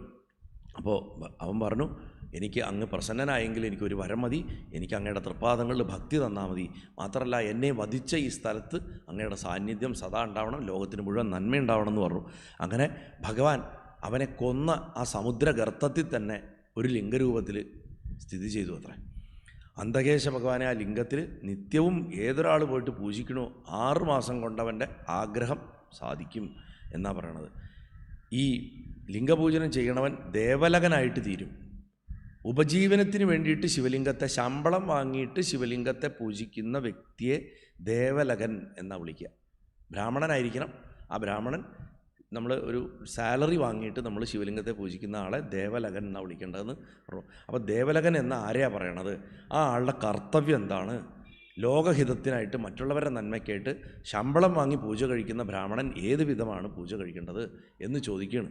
അപ്പോൾ സൂതൻ പറയാണ്, ദധീജി മഹർഷി ധർമ്മിഷ്ഠനും വേദങ്ങളുടെ മറുകര കണ്ടവനുമായിരുന്നു. ശിവഭക്തിയിൽ സദാ മുഴുകിയ ആളായിരുന്നു. അദ്ദേഹം വളരെയധികം ശിവശാസ്ത്രങ്ങൾ പഠിച്ചവനാണ്. അദ്ദേഹത്തിനൊരു മകനുണ്ടായി, സുദർശനൻ. അവൻ്റെ ഭാര്യ ദുഗൂല എന്ന് പറഞ്ഞിട്ടുള്ള ഒരു പെൺകുട്ടിയായിരുന്നു. നിർഭാഗ്യവശാൽ അവൾ വളരെ മോശം ഒരു കുലത്തുനിന്നാണ് വന്നത്. വളരെ ദുഷ്ടതകളുള്ള കുടുംബമായിരുന്നു അവളുടെ, ദുഗൂലയുടെ. അതുകൊണ്ടാണ് അവളുടെ പേര് ദുഗൂല എന്ന് കൊടുത്തിരിക്കണമെന്ന് തന്നെ തോന്നും. എന്താണെങ്കിലും സുദർശനൻ അച്ഛനെയൊക്കെ വിട്ടുപോയി അവളുടെ കൂടെ കഴിഞ്ഞ് 4 ആൺമക്കൾ ഉണ്ടായി ദുഗൂലയിൽ. എന്നാലും അവനൊരു ഗുണമുണ്ടായിരുന്നു, അവൻ അച്ഛനെ പോലെ നിത്യം ശിവപൂജ ചെയ്തിരുന്നു. ഒരിക്കൽ ദധീജി മഹർഷി മറ്റൊരു ഗ്രാമത്തിലുള്ള ഭക്തന്മാരെയൊക്കെ കാണാൻ വേണ്ടി പോയി. അപ്പം അവരൊക്കെ കൂടെ ദധീജി മഹർഷിയെ തിരിച്ചു വരാൻ സമ്മതിച്ചില്ല. അങ്ങ് പോകണ്ട, അവിടെ ഇരിക്കൂ, ഇവിടെ ഇരിക്കൂ, ഇത്ര ഭഗവാന്റെ കഥകളൊക്കെ പറയല്ലേ, അങ്ങ് ഇന്ന് പോകണ്ടെന്നൊക്കെ പറഞ്ഞാൽ അദ്ദേഹത്തിനെ അവിടെ പിടിച്ചിടി. അപ്പോൾ ഇവിടുന്ന് പോകുന്ന സമയത്ത് ദധീജി ഒരൊറ്റ കാര്യം പറഞ്ഞു, മകനെ, നീ ബാക്കി എന്ത് ചെയ്തില്ലെങ്കിലും ഭഗവാനുള്ള ഭക്തി കളയരുത് എന്ന് മാത്രം പറഞ്ഞിട്ടാണ് പോയത്. എന്താണെങ്കിലും ദധീജി അവിടെ പോയി അവിടെ സ്റ്റേയിങ് ആയി. അവിടെ ആൾക്കാരെ അദ്ദേഹത്തിനെ ആ നാട്ടിൽ നിന്ന് വിട്ടില്ല. അപ്പോൾ ഇവിടെ മകൻ മാത്രമായപ്പോൾ അച്ഛൻ്റെ ഒരു നിയന്ത്രണം ഇല്ലെങ്കിലും സുദർശനൻ ആദ്യമൊക്കെ കുറേ ശിവപൂജ ചെയ്തു. അങ്ങനെ ഒരു ദിവസം ശിവരാത്രി വന്നപ്പോൾ എല്ലാവരും കൂടി ഉറക്കമൊഴിച്ചിരുന്നിട്ട് ഇങ്ങനെ ശിവസേവ നടക്കുമ്പോൾ പൂജ കഴിഞ്ഞിട്ട് സുദർശനൻ വീട്ടിൽ പോയി ഭാര്യയുടെ കൂടെ കിടന്നതിന് ശേഷം തിരിച്ചു വന്നു. ഒരു മഹാപാതകം ചെയ്തിട്ട് തിരിച്ചു വന്നു. അവൻ കുളിക്കാതെ തന്നെ ശിവരാത്രി പൂജകൾ വീണ്ടും പുനരാരംഭിച്ചു. ഇത് ചെയ്തതോടുകൂടിയിട്ട് ഭഗവാന് കോപം അത്യധികമായിട്ട് വർദ്ധിച്ചു. അപ്പോൾ പറഞ്ഞു, ദുഷ്ട, ശിവരാത്രി ദിവസം നീ ശ്രീസേവ ചെയ്തു, അവിവേകിയായിട്ടുള്ള നീ സ്നാനം ചെയ്യാതെ എൻ്റെ പൂജകൾ ചെയ്യുകയും ചെയ്തു. ചെയ്യാൻ പാടില്ല എന്നറിഞ്ഞിട്ടും ഇത്ര ഉത്തമനായിട്ടൊരു അച്ഛനുണ്ടായിട്ടും അവനത് പറഞ്ഞു തന്നിട്ടും നീ പാപം ആചരിച്ചത് കൊണ്ട് നീ ജഡനായിട്ട് തീരുക, എന്നെ തൊട്ടുപോരുതെന്ന് പറഞ്ഞു. ഇങ്ങനെ ഗുരുവായൂരപ്പൻ ചെയ്തിട്ടുള്ളൊരു സ്ഥലമുണ്ട്, ഒരു കഥയുണ്ട്. ഇന്നും അവിടെ അങ്ങനെയാണ്. അതിപ്പോൾ ഞാൻ അവിടെ വിസ്തരിക്കണില്ല. ഈ കഥയിലൊരു കാര്യമുണ്ട്, ഇതിലൊരു തത്വമുണ്ട്. ഈ ലോകത്തിൽ 3 തരം ആൾക്കാരുണ്ട്. 3 തരം ആൾക്കാരും തെറ്റ് ചെയ്യുന്നവർ തന്നെയാണ്. നമ്മളെല്ലാവരും തെറ്റ് ചെയ്യുന്നവരാണ്. അനവധി തെറ്റുകൾ നമുക്ക് പറ്റുന്നുണ്ട്. ഒരു വിഭാഗം ആൾക്കാർക്ക് ഇത് തെറ്റാണ്, ഇത് ചെയ്യരുതെന്ന് പറഞ്ഞു കൊടുക്കാൻ ആരും ഉണ്ടാവില്ല. അവർ തെറ്റ് ചെയ്തുകൊണ്ടേയിരിക്കും. വേറൊരു വിഭാഗം ആൾക്കാർക്ക് തെറ്റ് ചെയ്ത് ഇത് നീ ചെയ്യണ തെറ്റാണ് എന്ന് പറഞ്ഞു കൊടുക്കാൻ ആളുണ്ടാവും. അവരത് തിരുത്തും, നേർമാർഗത്തിൽ പോവും. മൂന്നാമതൊരു വിഭാഗം ആൾക്കാരുണ്ട്.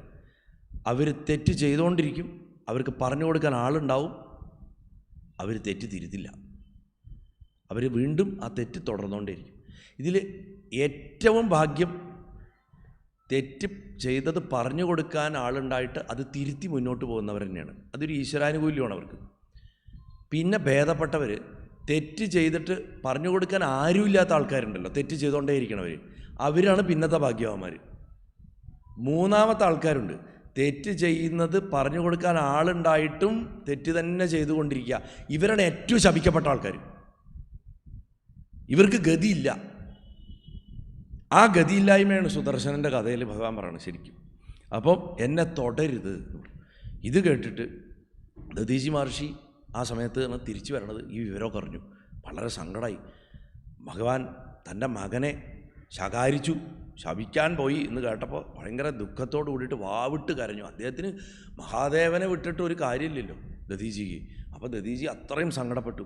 ആ സുദർശനൻ എന്ന മകനും വലിയ പശ്ചാത്തലമുണ്ടായി, വളരെ കരഞ്ഞു, പശ്ചാത്തപിച്ചു.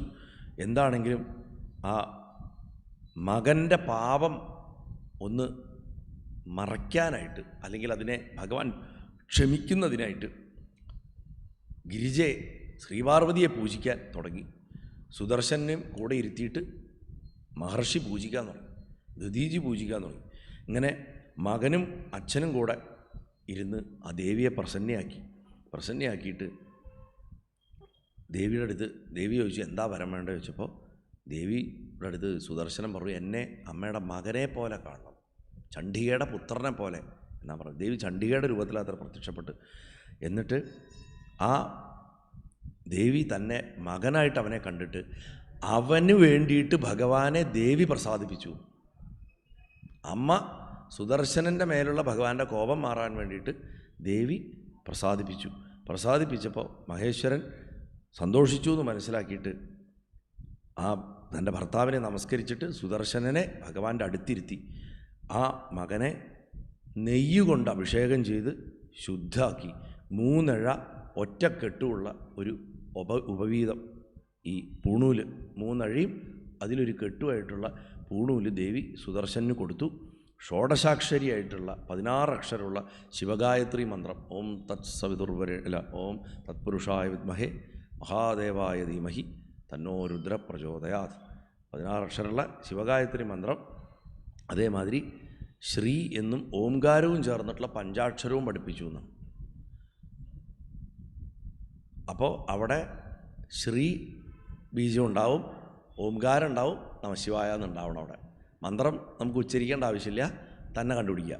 അപ്പോൾ ശ്രീ ഓംകാരം പഞ്ചാക്ഷരം, ശ്രീ എന്നല്ല പക്ഷേ ഉച്ചരിക്കുമ്പോൾ എഴുതുക, ശ്രീബീജം എന്നുള്ള അർത്ഥത്തിലാണ് പറയണത്. അപ്പം അങ്ങനെ അയാൾ അഭിഷേകം തുടങ്ങി പ്രണാമം വരെയുള്ള ഉപചാരങ്ങൾ കൊണ്ട് വൃഷഭധ്വജനായിട്ടുള്ള ഭഗവാനെ പൂജിച്ചു. ഋഷികളുടെ സന്നിധാനത്തിൽ വെച്ചിട്ട് അനവധി നാമമന്ത്രങ്ങൾ ഉച്ചരിക്കാൻ പഠിച്ചു. അപ്പോൾ വളരെ സുപ്രസന്നായിട്ടുള്ള മനസ്സോട് കൂടിയിട്ട് രണ്ടുപേരും അച്ഛനും അമ്മയും ചണ്ഡികയും ഭഗവാനും പറഞ്ഞു അത്രേ, എനിക്കായിട്ട് അർപ്പിക്കപ്പെടുന്ന ധനമായാലും ധാന്യമായാലും അത് കുറച്ചായാലും കൂടുതലായാലും നിൻ്റെ കൈകൊണ്ട് സ്വീകരിക്കപ്പെടണം. ശാന്തിക്കാരതല്ലേ ചെയ്യണത്. ഭഗവാൻ അർപ്പിക്കുന്നത് ശാന്തിക്കാരൻ്റെ കയ്യിലാണ് കൊടുക്കുന്നത്. പഴയ കാലത്തെ രീതി അങ്ങനെയാണ്. പിന്നെയാണല്ലോ ദേവസ്വ സിസ്റ്റങ്ങളൊക്കെ വരുന്നത്. അപ്പോൾ എനിക്കായിട്ട് അർപ്പിക്കണം നെയ്യ്, തൈലം, ഇതൊക്കെ നീയാണ് സ്വീകരിക്കേണ്ടത്. എന്നെ പ്രസാദിപ്പിക്കാൻ ഭക്ഷണം കൊടുക്കുമ്പോൾ അതിൽ ഇരിക്കേണ്ട ഒരുത്തൻ നീയായിരിക്കണം. നിനക്ക് ഭക്ഷണം തരാണ്ട് വേറെ ആർക്ക് അന്നദാനം നടത്തിയിട്ടും കാര്യമില്ല. പിന്നെ അങ്ങനെ അല്ലെങ്കിൽ നീ ചെയ്ത കർമ്മങ്ങളുടെയൊക്കെ ഫലം നിഷ്ഫലമാവും. നിത്യസ്നാനം ചെയ്യണം. അതേപോലെ വർത്തുളമായിട്ട് തിലകധാരണം ചെയ്യണമെന്ന്. ഇങ്ങനെ വേണം. തൃശ്ശൂല നമ്മുടെ ഈ വർത്തുളാകൃതിയിൽ ത്രിപുണ്ഡ്രം ധരിക്കണം. ശിവപരമായിട്ട് തപസ്യ അനുഷ്ഠിക്കണം. ശിവഗായത്രി നിത്യം ജപിക്കണം. ഇതാണ് എൻ്റെ സേവ. എൻ്റെ ഈ സേവ ചെയ്തതിന് ശേഷം നിനക്ക് ബാക്കി കുലോചിതമായിട്ടുള്ള കർമ്മങ്ങളൊക്കെ ചെയ്യാം. ഇങ്ങനെ നീ ആചരിച്ചാൽ നിനക്ക് മംഗളം വരും. നിൻ്റെ ദോഷമൊക്കെ ഞാൻ ക്ഷമിച്ചു എന്ന് പറയും. ഇങ്ങനെ സുദർശനൻ്റെ മക്കളായിട്ടുള്ള 4 ബ്രഹ്മചാരികളിലെ 4 ദിക്കുകളിലേക്കും ദേവി അയച്ചു അത്രേ. അവനുണ്ടായ 4 ആൺമക്കളെ അവരെയും ഇതേമാതിരി പൂജ പഠിപ്പിച്ചു. അങ്ങനെ അനവധി വരങ്ങളും കൊടുത്ത് അതാത് ദിക്കുകളിലൊക്കെ ശിവപൂജ ചെയ്യാൻ ഈ 4 മക്കളെ ഏർപ്പാടാക്കി. അങ്ങനെ നിങ്ങളുടെ ഇടയിൽ ഏതൊരുത്തൻ എൻ്റെ വടുകനായിട്ട് ഭവിക്കുന്നു അവന് നിത്യം വിജയങ്ങളുണ്ടാവും എന്ന് പറഞ്ഞിട്ട് നിങ്ങൾ പൂജിക്കപ്പെട്ടുവെങ്കിൽ ഞാൻ പൂജിതയായി. ഇപ്രകാരം നിങ്ങളുടെ എല്ലാ കർമ്മങ്ങളെയും ഭഗവാന് സമർപ്പിച്ച് അനുഷ്ഠിക്കുക പറഞ്ഞിട്ട് ദേവി അന്തർധാനം ചെയ്തു. അപ്പം ഈ ശിവനും കൂടെ സ്ഥാപിച്ച ഈ പൂജാവർഗത്തിനെ വടുകന്മാർ എന്ന് പറയും. ബഡഗാസ് എന്ന് പറയും. അത് ട്രൈബുകളായിട്ടും ഉണ്ടെന്ന് ഇന്ത്യയിൽ പല ഭാഗങ്ങളിലും. ഈ ശിവപൂജാരിമാർ ഇപ്പോൾ ദീക്ഷിതർമാർ ഒക്കെ പോലെ കുലമാണ് അവർ ബ്രാഹ്മണരാണോ ചോദിച്ചാൽ ബ്രാഹ്മണരാണ്. ശൈവപൂജ ചെയ്യുന്നവരാണ്. അതിന് അധികാരം കൊടുക്കപ്പെട്ടവരാണ്. ശിവപൂജ ചെയ്യാൻ അധികാരം കൊടുക്കപ്പെട്ടവരാണ് ഇവിടെ വടുകർ എന്ന് പറയുന്നത്. ആ വടുകരെ ആദ്യം പൂജിക്കേണ്ടതാണ് ഭഗവാനായിട്ടുള്ള ശിവൻ്റെ മഹാപൂജ. വടുക പൂജ തീർന്നിട്ടേ ശങ്കരപൂജ ചെയ്യാവൂ. വടുക ഭൈരവൻ എന്ന് പറഞ്ഞിട്ട് പറയാറുണ്ട്. വടുക ശബ്ദം കൊണ്ട് കുള്ളൻ, കുട്ടി, ഉയരം കുറഞ്ഞതെന്നൊക്കെ ഒരു അർത്ഥമുണ്ട്. എന്താണെങ്കിലും ഈ വടുവായിട്ട് വരിക ആ രൂപത്തിലാണ് വാമനം വന്നത്. ശരിക്കും ഈ വടുവിൻ്റെ രൂപത്തിലാണ് വാമനം വന്നതെന്നാണ്. അപ്പം എന്താണെന്നുണ്ടെങ്കിലും എന്നിട്ട് ആ വടുക്കളെ എങ്ങനെയാണ് ആദരിക്കേണ്ടതെന്നൊക്കെ വളരെ വിസ്തരിച്ച് പറഞ്ഞ് സൂതം പറയണം. നിങ്ങൾ ചോദിച്ചൊക്കെ ഞാൻ പറഞ്ഞു. ഈ വിധമാണ് ശമ്പളം വാങ്ങുന്ന ദേവലനാകണ പൂജാരി ശിവനെ പൂജിക്കേണ്ടതിൻ്റെ ക്രമം പറഞ്ഞിട്ടുള്ളത്, ഭഗവാൻ പറഞ്ഞിട്ടുള്ളത്. അത് തന്നെ ഈ സുദർശനൻ്റെ കുലത്തിനെ ഭഗവാനും അമ്മയും കൂടെ നിയമിച്ചിട്ടുണ്ട്. അവർക്കാണ് ശിവപൂജ ക്ഷേത്രങ്ങളിൽ ചെയ്യാനുള്ള പരമാധികാരമുള്ളത്. അവരെ കിട്ടിയില്ലെങ്കിൽ മാത്രമേ മറ്റ് വിഭാഗക്കാർ പൂജ കഴിക്കാൻ പാടുള്ളൂ എന്നൊക്കെ പറഞ്ഞ് ആ 4ാം സംഹിതയായിട്ടുള്ള കോടിരുദ്ര സംഹിതയിലെ വടുകോൽപ്പത്തി വർണ്ണനം അവസാനിപ്പിക്കുകയാണ്. ഇത് കഴിയുന്നതോട് കൂടിയിട്ട് നമുക്ക് സോമനാഥ ജ്യോതിർലിംഗോൽപ്പത്തിയിലേക്ക് കടക്കാം. അധ 14ാധ്യായ സോമനാഥ ജ്യോതിർലിംഗോൽപ്പത്തി. ഋഷയൂജു ജ്യോതിഷാം ചൈവലിംഗാനാം മാഹാത്മ്യം കഥയാധുനാ അത്പത്തിം ച തഥാ തേഷാം ബ്രൂഹി സർവം യഥാശ്രുതം. സൂത ഉവാച ശൃണ്വന്തു വിപ്രാ വക്ഷ്യാമി തന്മാഹാത്മ്യം ജനിം തഥാ സംക്ഷേപ്തോ യഥാ ബുദ്ധി സദ്ഗുരോശ്ച മയാ ശ്രുതം. ഏതേഷാം ചൈവ മാഹാത്മ്യം വക്തും വർഷശതൈരപി ശക്യതേന മുനിശ്രേഷ്ഠ തഥാപി കഥയാമി വാ. സോമനാഥശ്ച തേഷാം വൈ പ്രഥമ പരികീർത്തിത തന്മാഹാത്മ്യം ശൃണുമുനെ പ്രഥമം സാവധാനത. സപ്തവിംശന്മിതാ കന്യാ ദക്ഷേണ ച മഹാത്മനാ തേന ചന്ദ്രമസേ ദത്ത അശ്വിന്യാദ്യാദ്യാ മുനീശ്വരാ.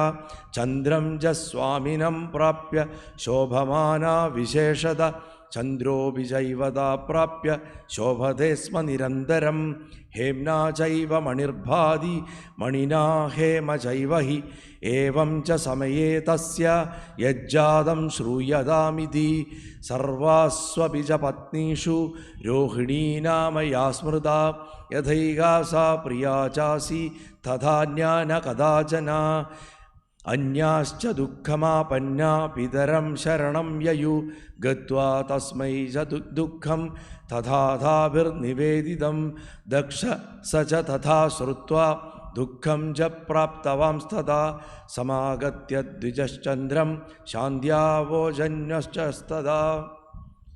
ചന്ദ്രൻ്റെ കഥ പറഞ്ഞിട്ട് തുടങ്ങുകയാണ്. നമുക്ക് 9 മണിക്ക് നിർത്തിയാൽ പോരെ? ഭഗവാനും പറഞ്ഞു മതി. സോമനാഥ ജ്യോതിർലിംഗം നിങ്ങൾക്ക് ചിരിയാ. അപ്പം ഭഗവാൻ പറഞ്ഞത് ഉച്ചവരെ പറയാനാണ് പറഞ്ഞത്. രാവിലത്തെ ഭക്ഷണം വേണ്ട, ഉപവസിക്കുന്നത്. ഇപ്പം എന്ത് ചെയ്യും? ഞാൻ മനസ്സിലത് വിചാരിച്ചപ്പോഴും അവിടെ മണ്ണിടിച്ചു, വെറുതെ പറഞ്ഞ. അപ്പോൾ സോമനാഥ ജ്യോതിർലിംഗത്തിൻ്റെ ഉൽപ്പത്തി കഥ,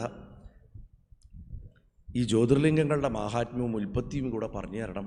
അങ്ങ് ചുരുക്കി പറഞ്ഞു, ഞങ്ങൾക്ക് മനസ്സിലാവായല്ല, എന്നാലും ഓരോന്നിനും ഓരോ കഥയുണ്ടാവുമല്ലോ, ഭക്തി വർദ്ധിക്കാനായിട്ട് അതൊന്ന് വിസ്തരിച്ച് പറഞ്ഞു തരൂ എന്ന് പറഞ്ഞിട്ട് ജ്യോതിർലിംഗങ്ങളുടെ മാഹാത്മ്യ ഉൽപ്പത്തിയും ഗുരുവായിട്ടുള്ള വ്യാസനിൽ നിന്ന് തന്നെ കേട്ടാലും എങ്ങനെ അദ്ദേഹം പണ്ട് പറഞ്ഞു തന്നിട്ടുണ്ടോ അതുപോലെ പറഞ്ഞു തരണം പറയുമ്പോൾ സൂതൻ പറയുന്നത് തീർച്ചയായിട്ടും വ്യാസമഹർഷി പറഞ്ഞു തന്നതുപോലെ തന്നെ ഞാൻ പറയാം, സന്തോഷമായിട്ടിരിക്കൂ എന്ന് പറഞ്ഞു.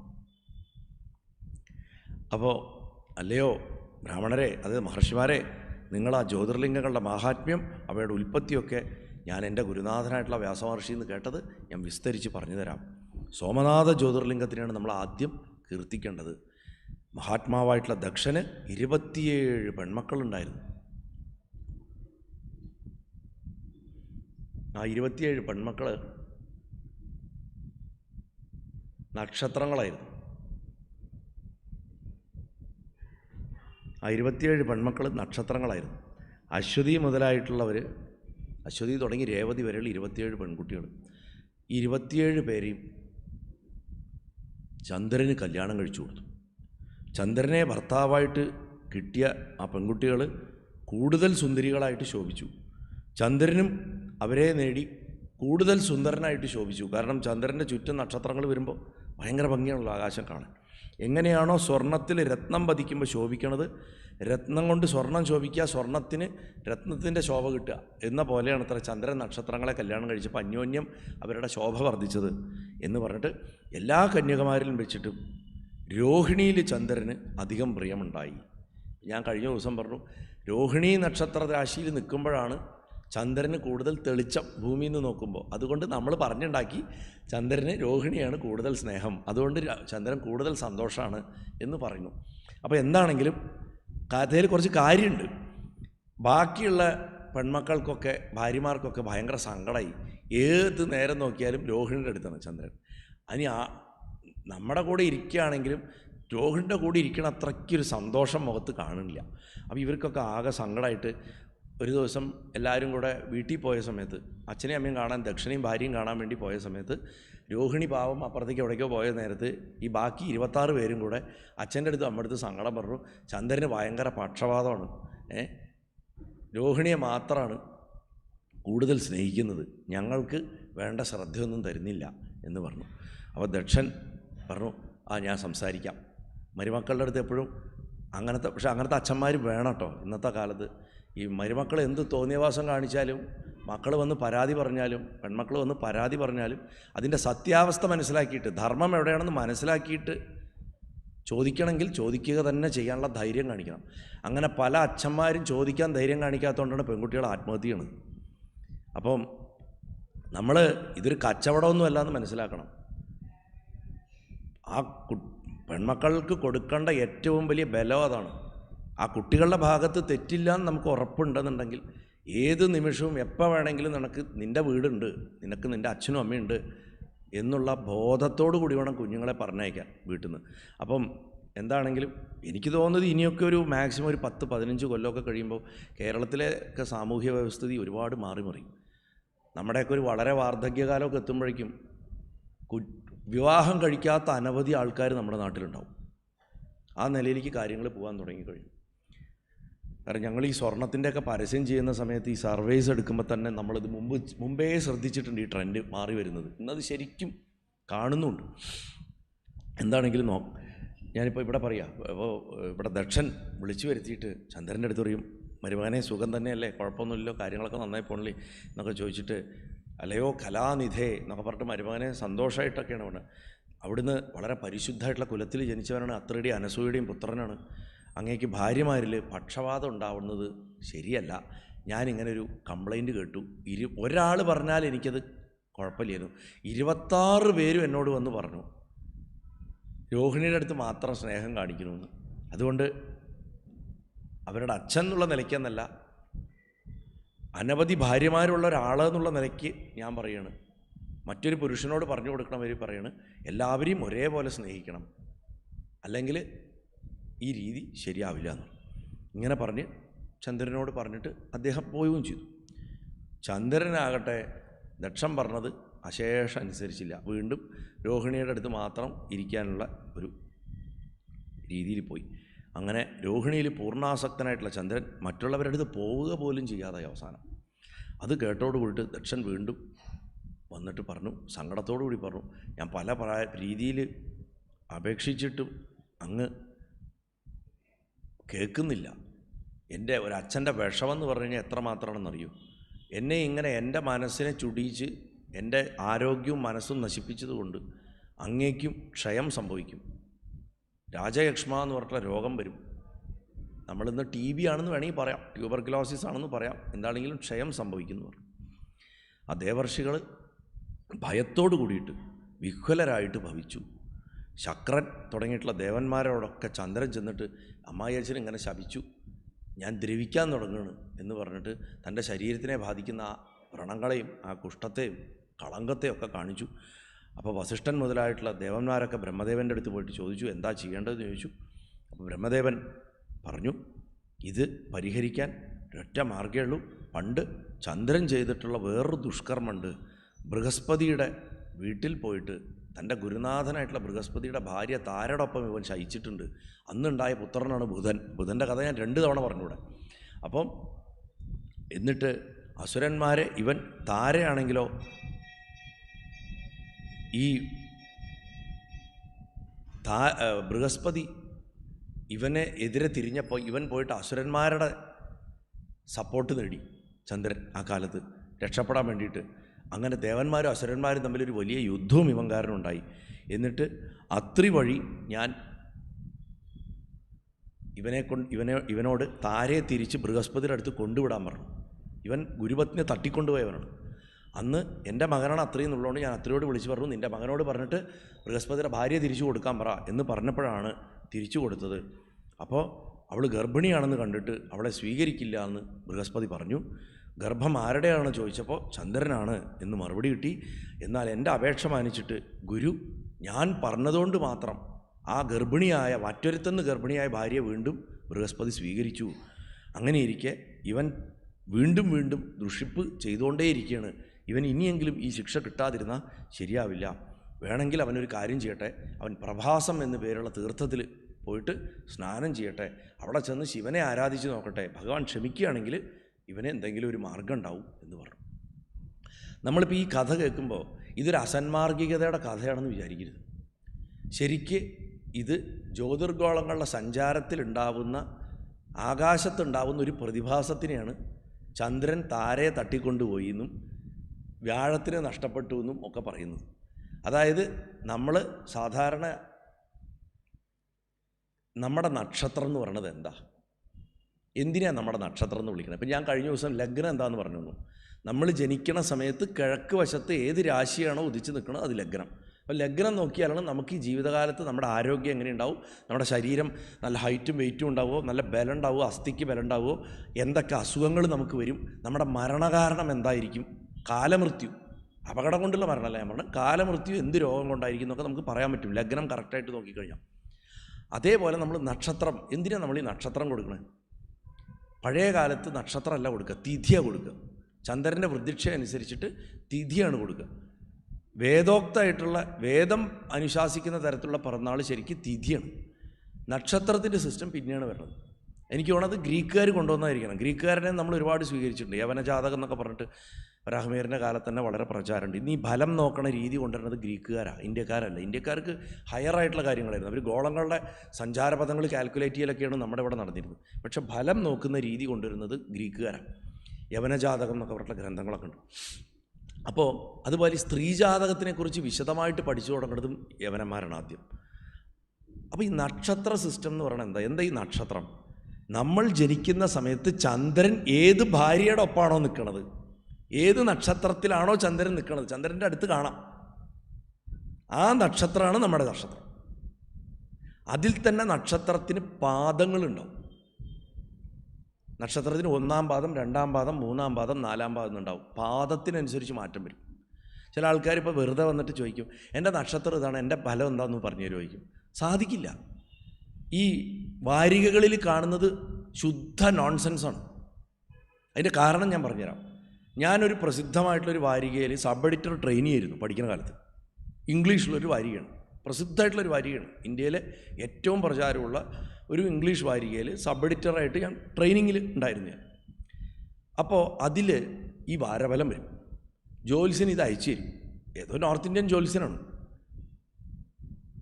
ഞങ്ങൾ പേജിൻ്റെ സ്പേസ് കൂട്ടുക കുറയ്ക്കാൻ വേണ്ടിയിട്ട് അതിന് വരികൾ വെട്ടുകയും ഞങ്ങൾക്ക് ഇഷ്ടമുള്ളതൊക്കെ എഴുതി ചേർക്കുകയും ചെയ്യുന്നു. ഞാൻ ചെയ്തിട്ടുണ്ട്. എനിക്ക് പണി അറിയണോണ്ട് ഞാനത് കുറച്ചൊന്ന് അറിഞ്ഞ് ചെയ്യുന്നു മാത്രം. ഇതിൽ ജനറലായിട്ടുള്ള ഫലങ്ങളെ പറയാൻ പറ്റുള്ളൂ. ഈ വാരികകളുടെ പബ്ലിഷിംഗ് വന്നതിന് ശേഷമാണ് ഈ നക്ഷത്രം നോക്കിയിട്ട് ഫലം പറയണ പണി വരണം.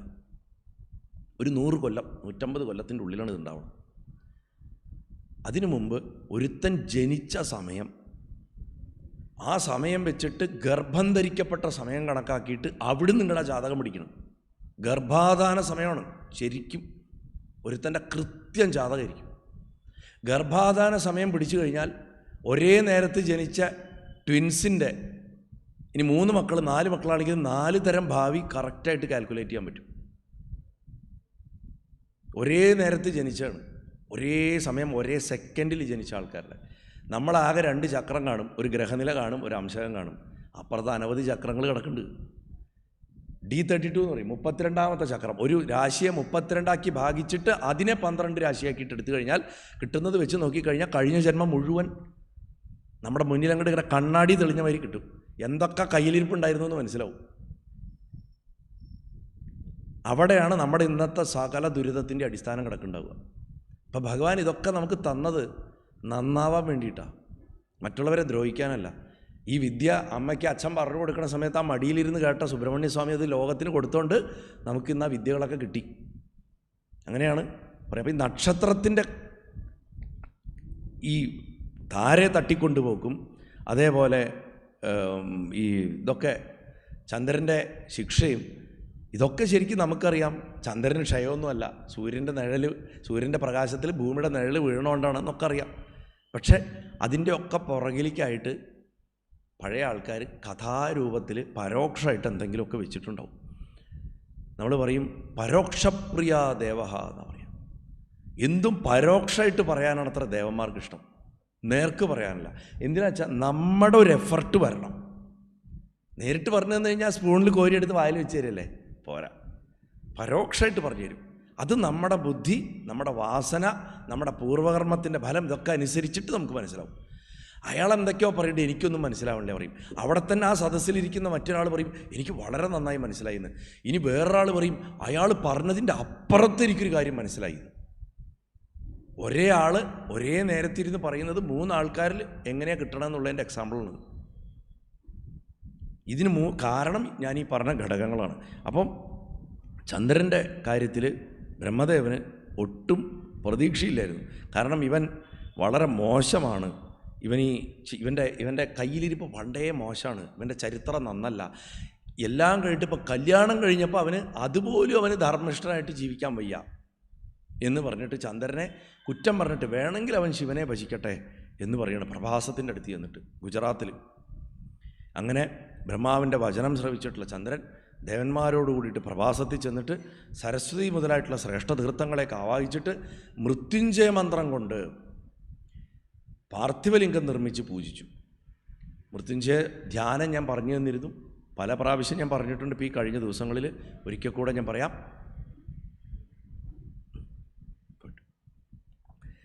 അപ്പം മൃത്യുഞ്ജയ ധ്യാനം എന്താ പറഞ്ഞെന്താ?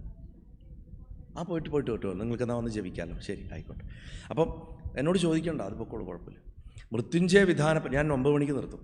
മൃത്യുഞ്ജയ വിധാനപ്രകാരം പാർത്ഥിവലിംഗം നിർമ്മിച്ച് പൂജിച്ചു എന്നാ പറയണം. ആ മന്ത്രം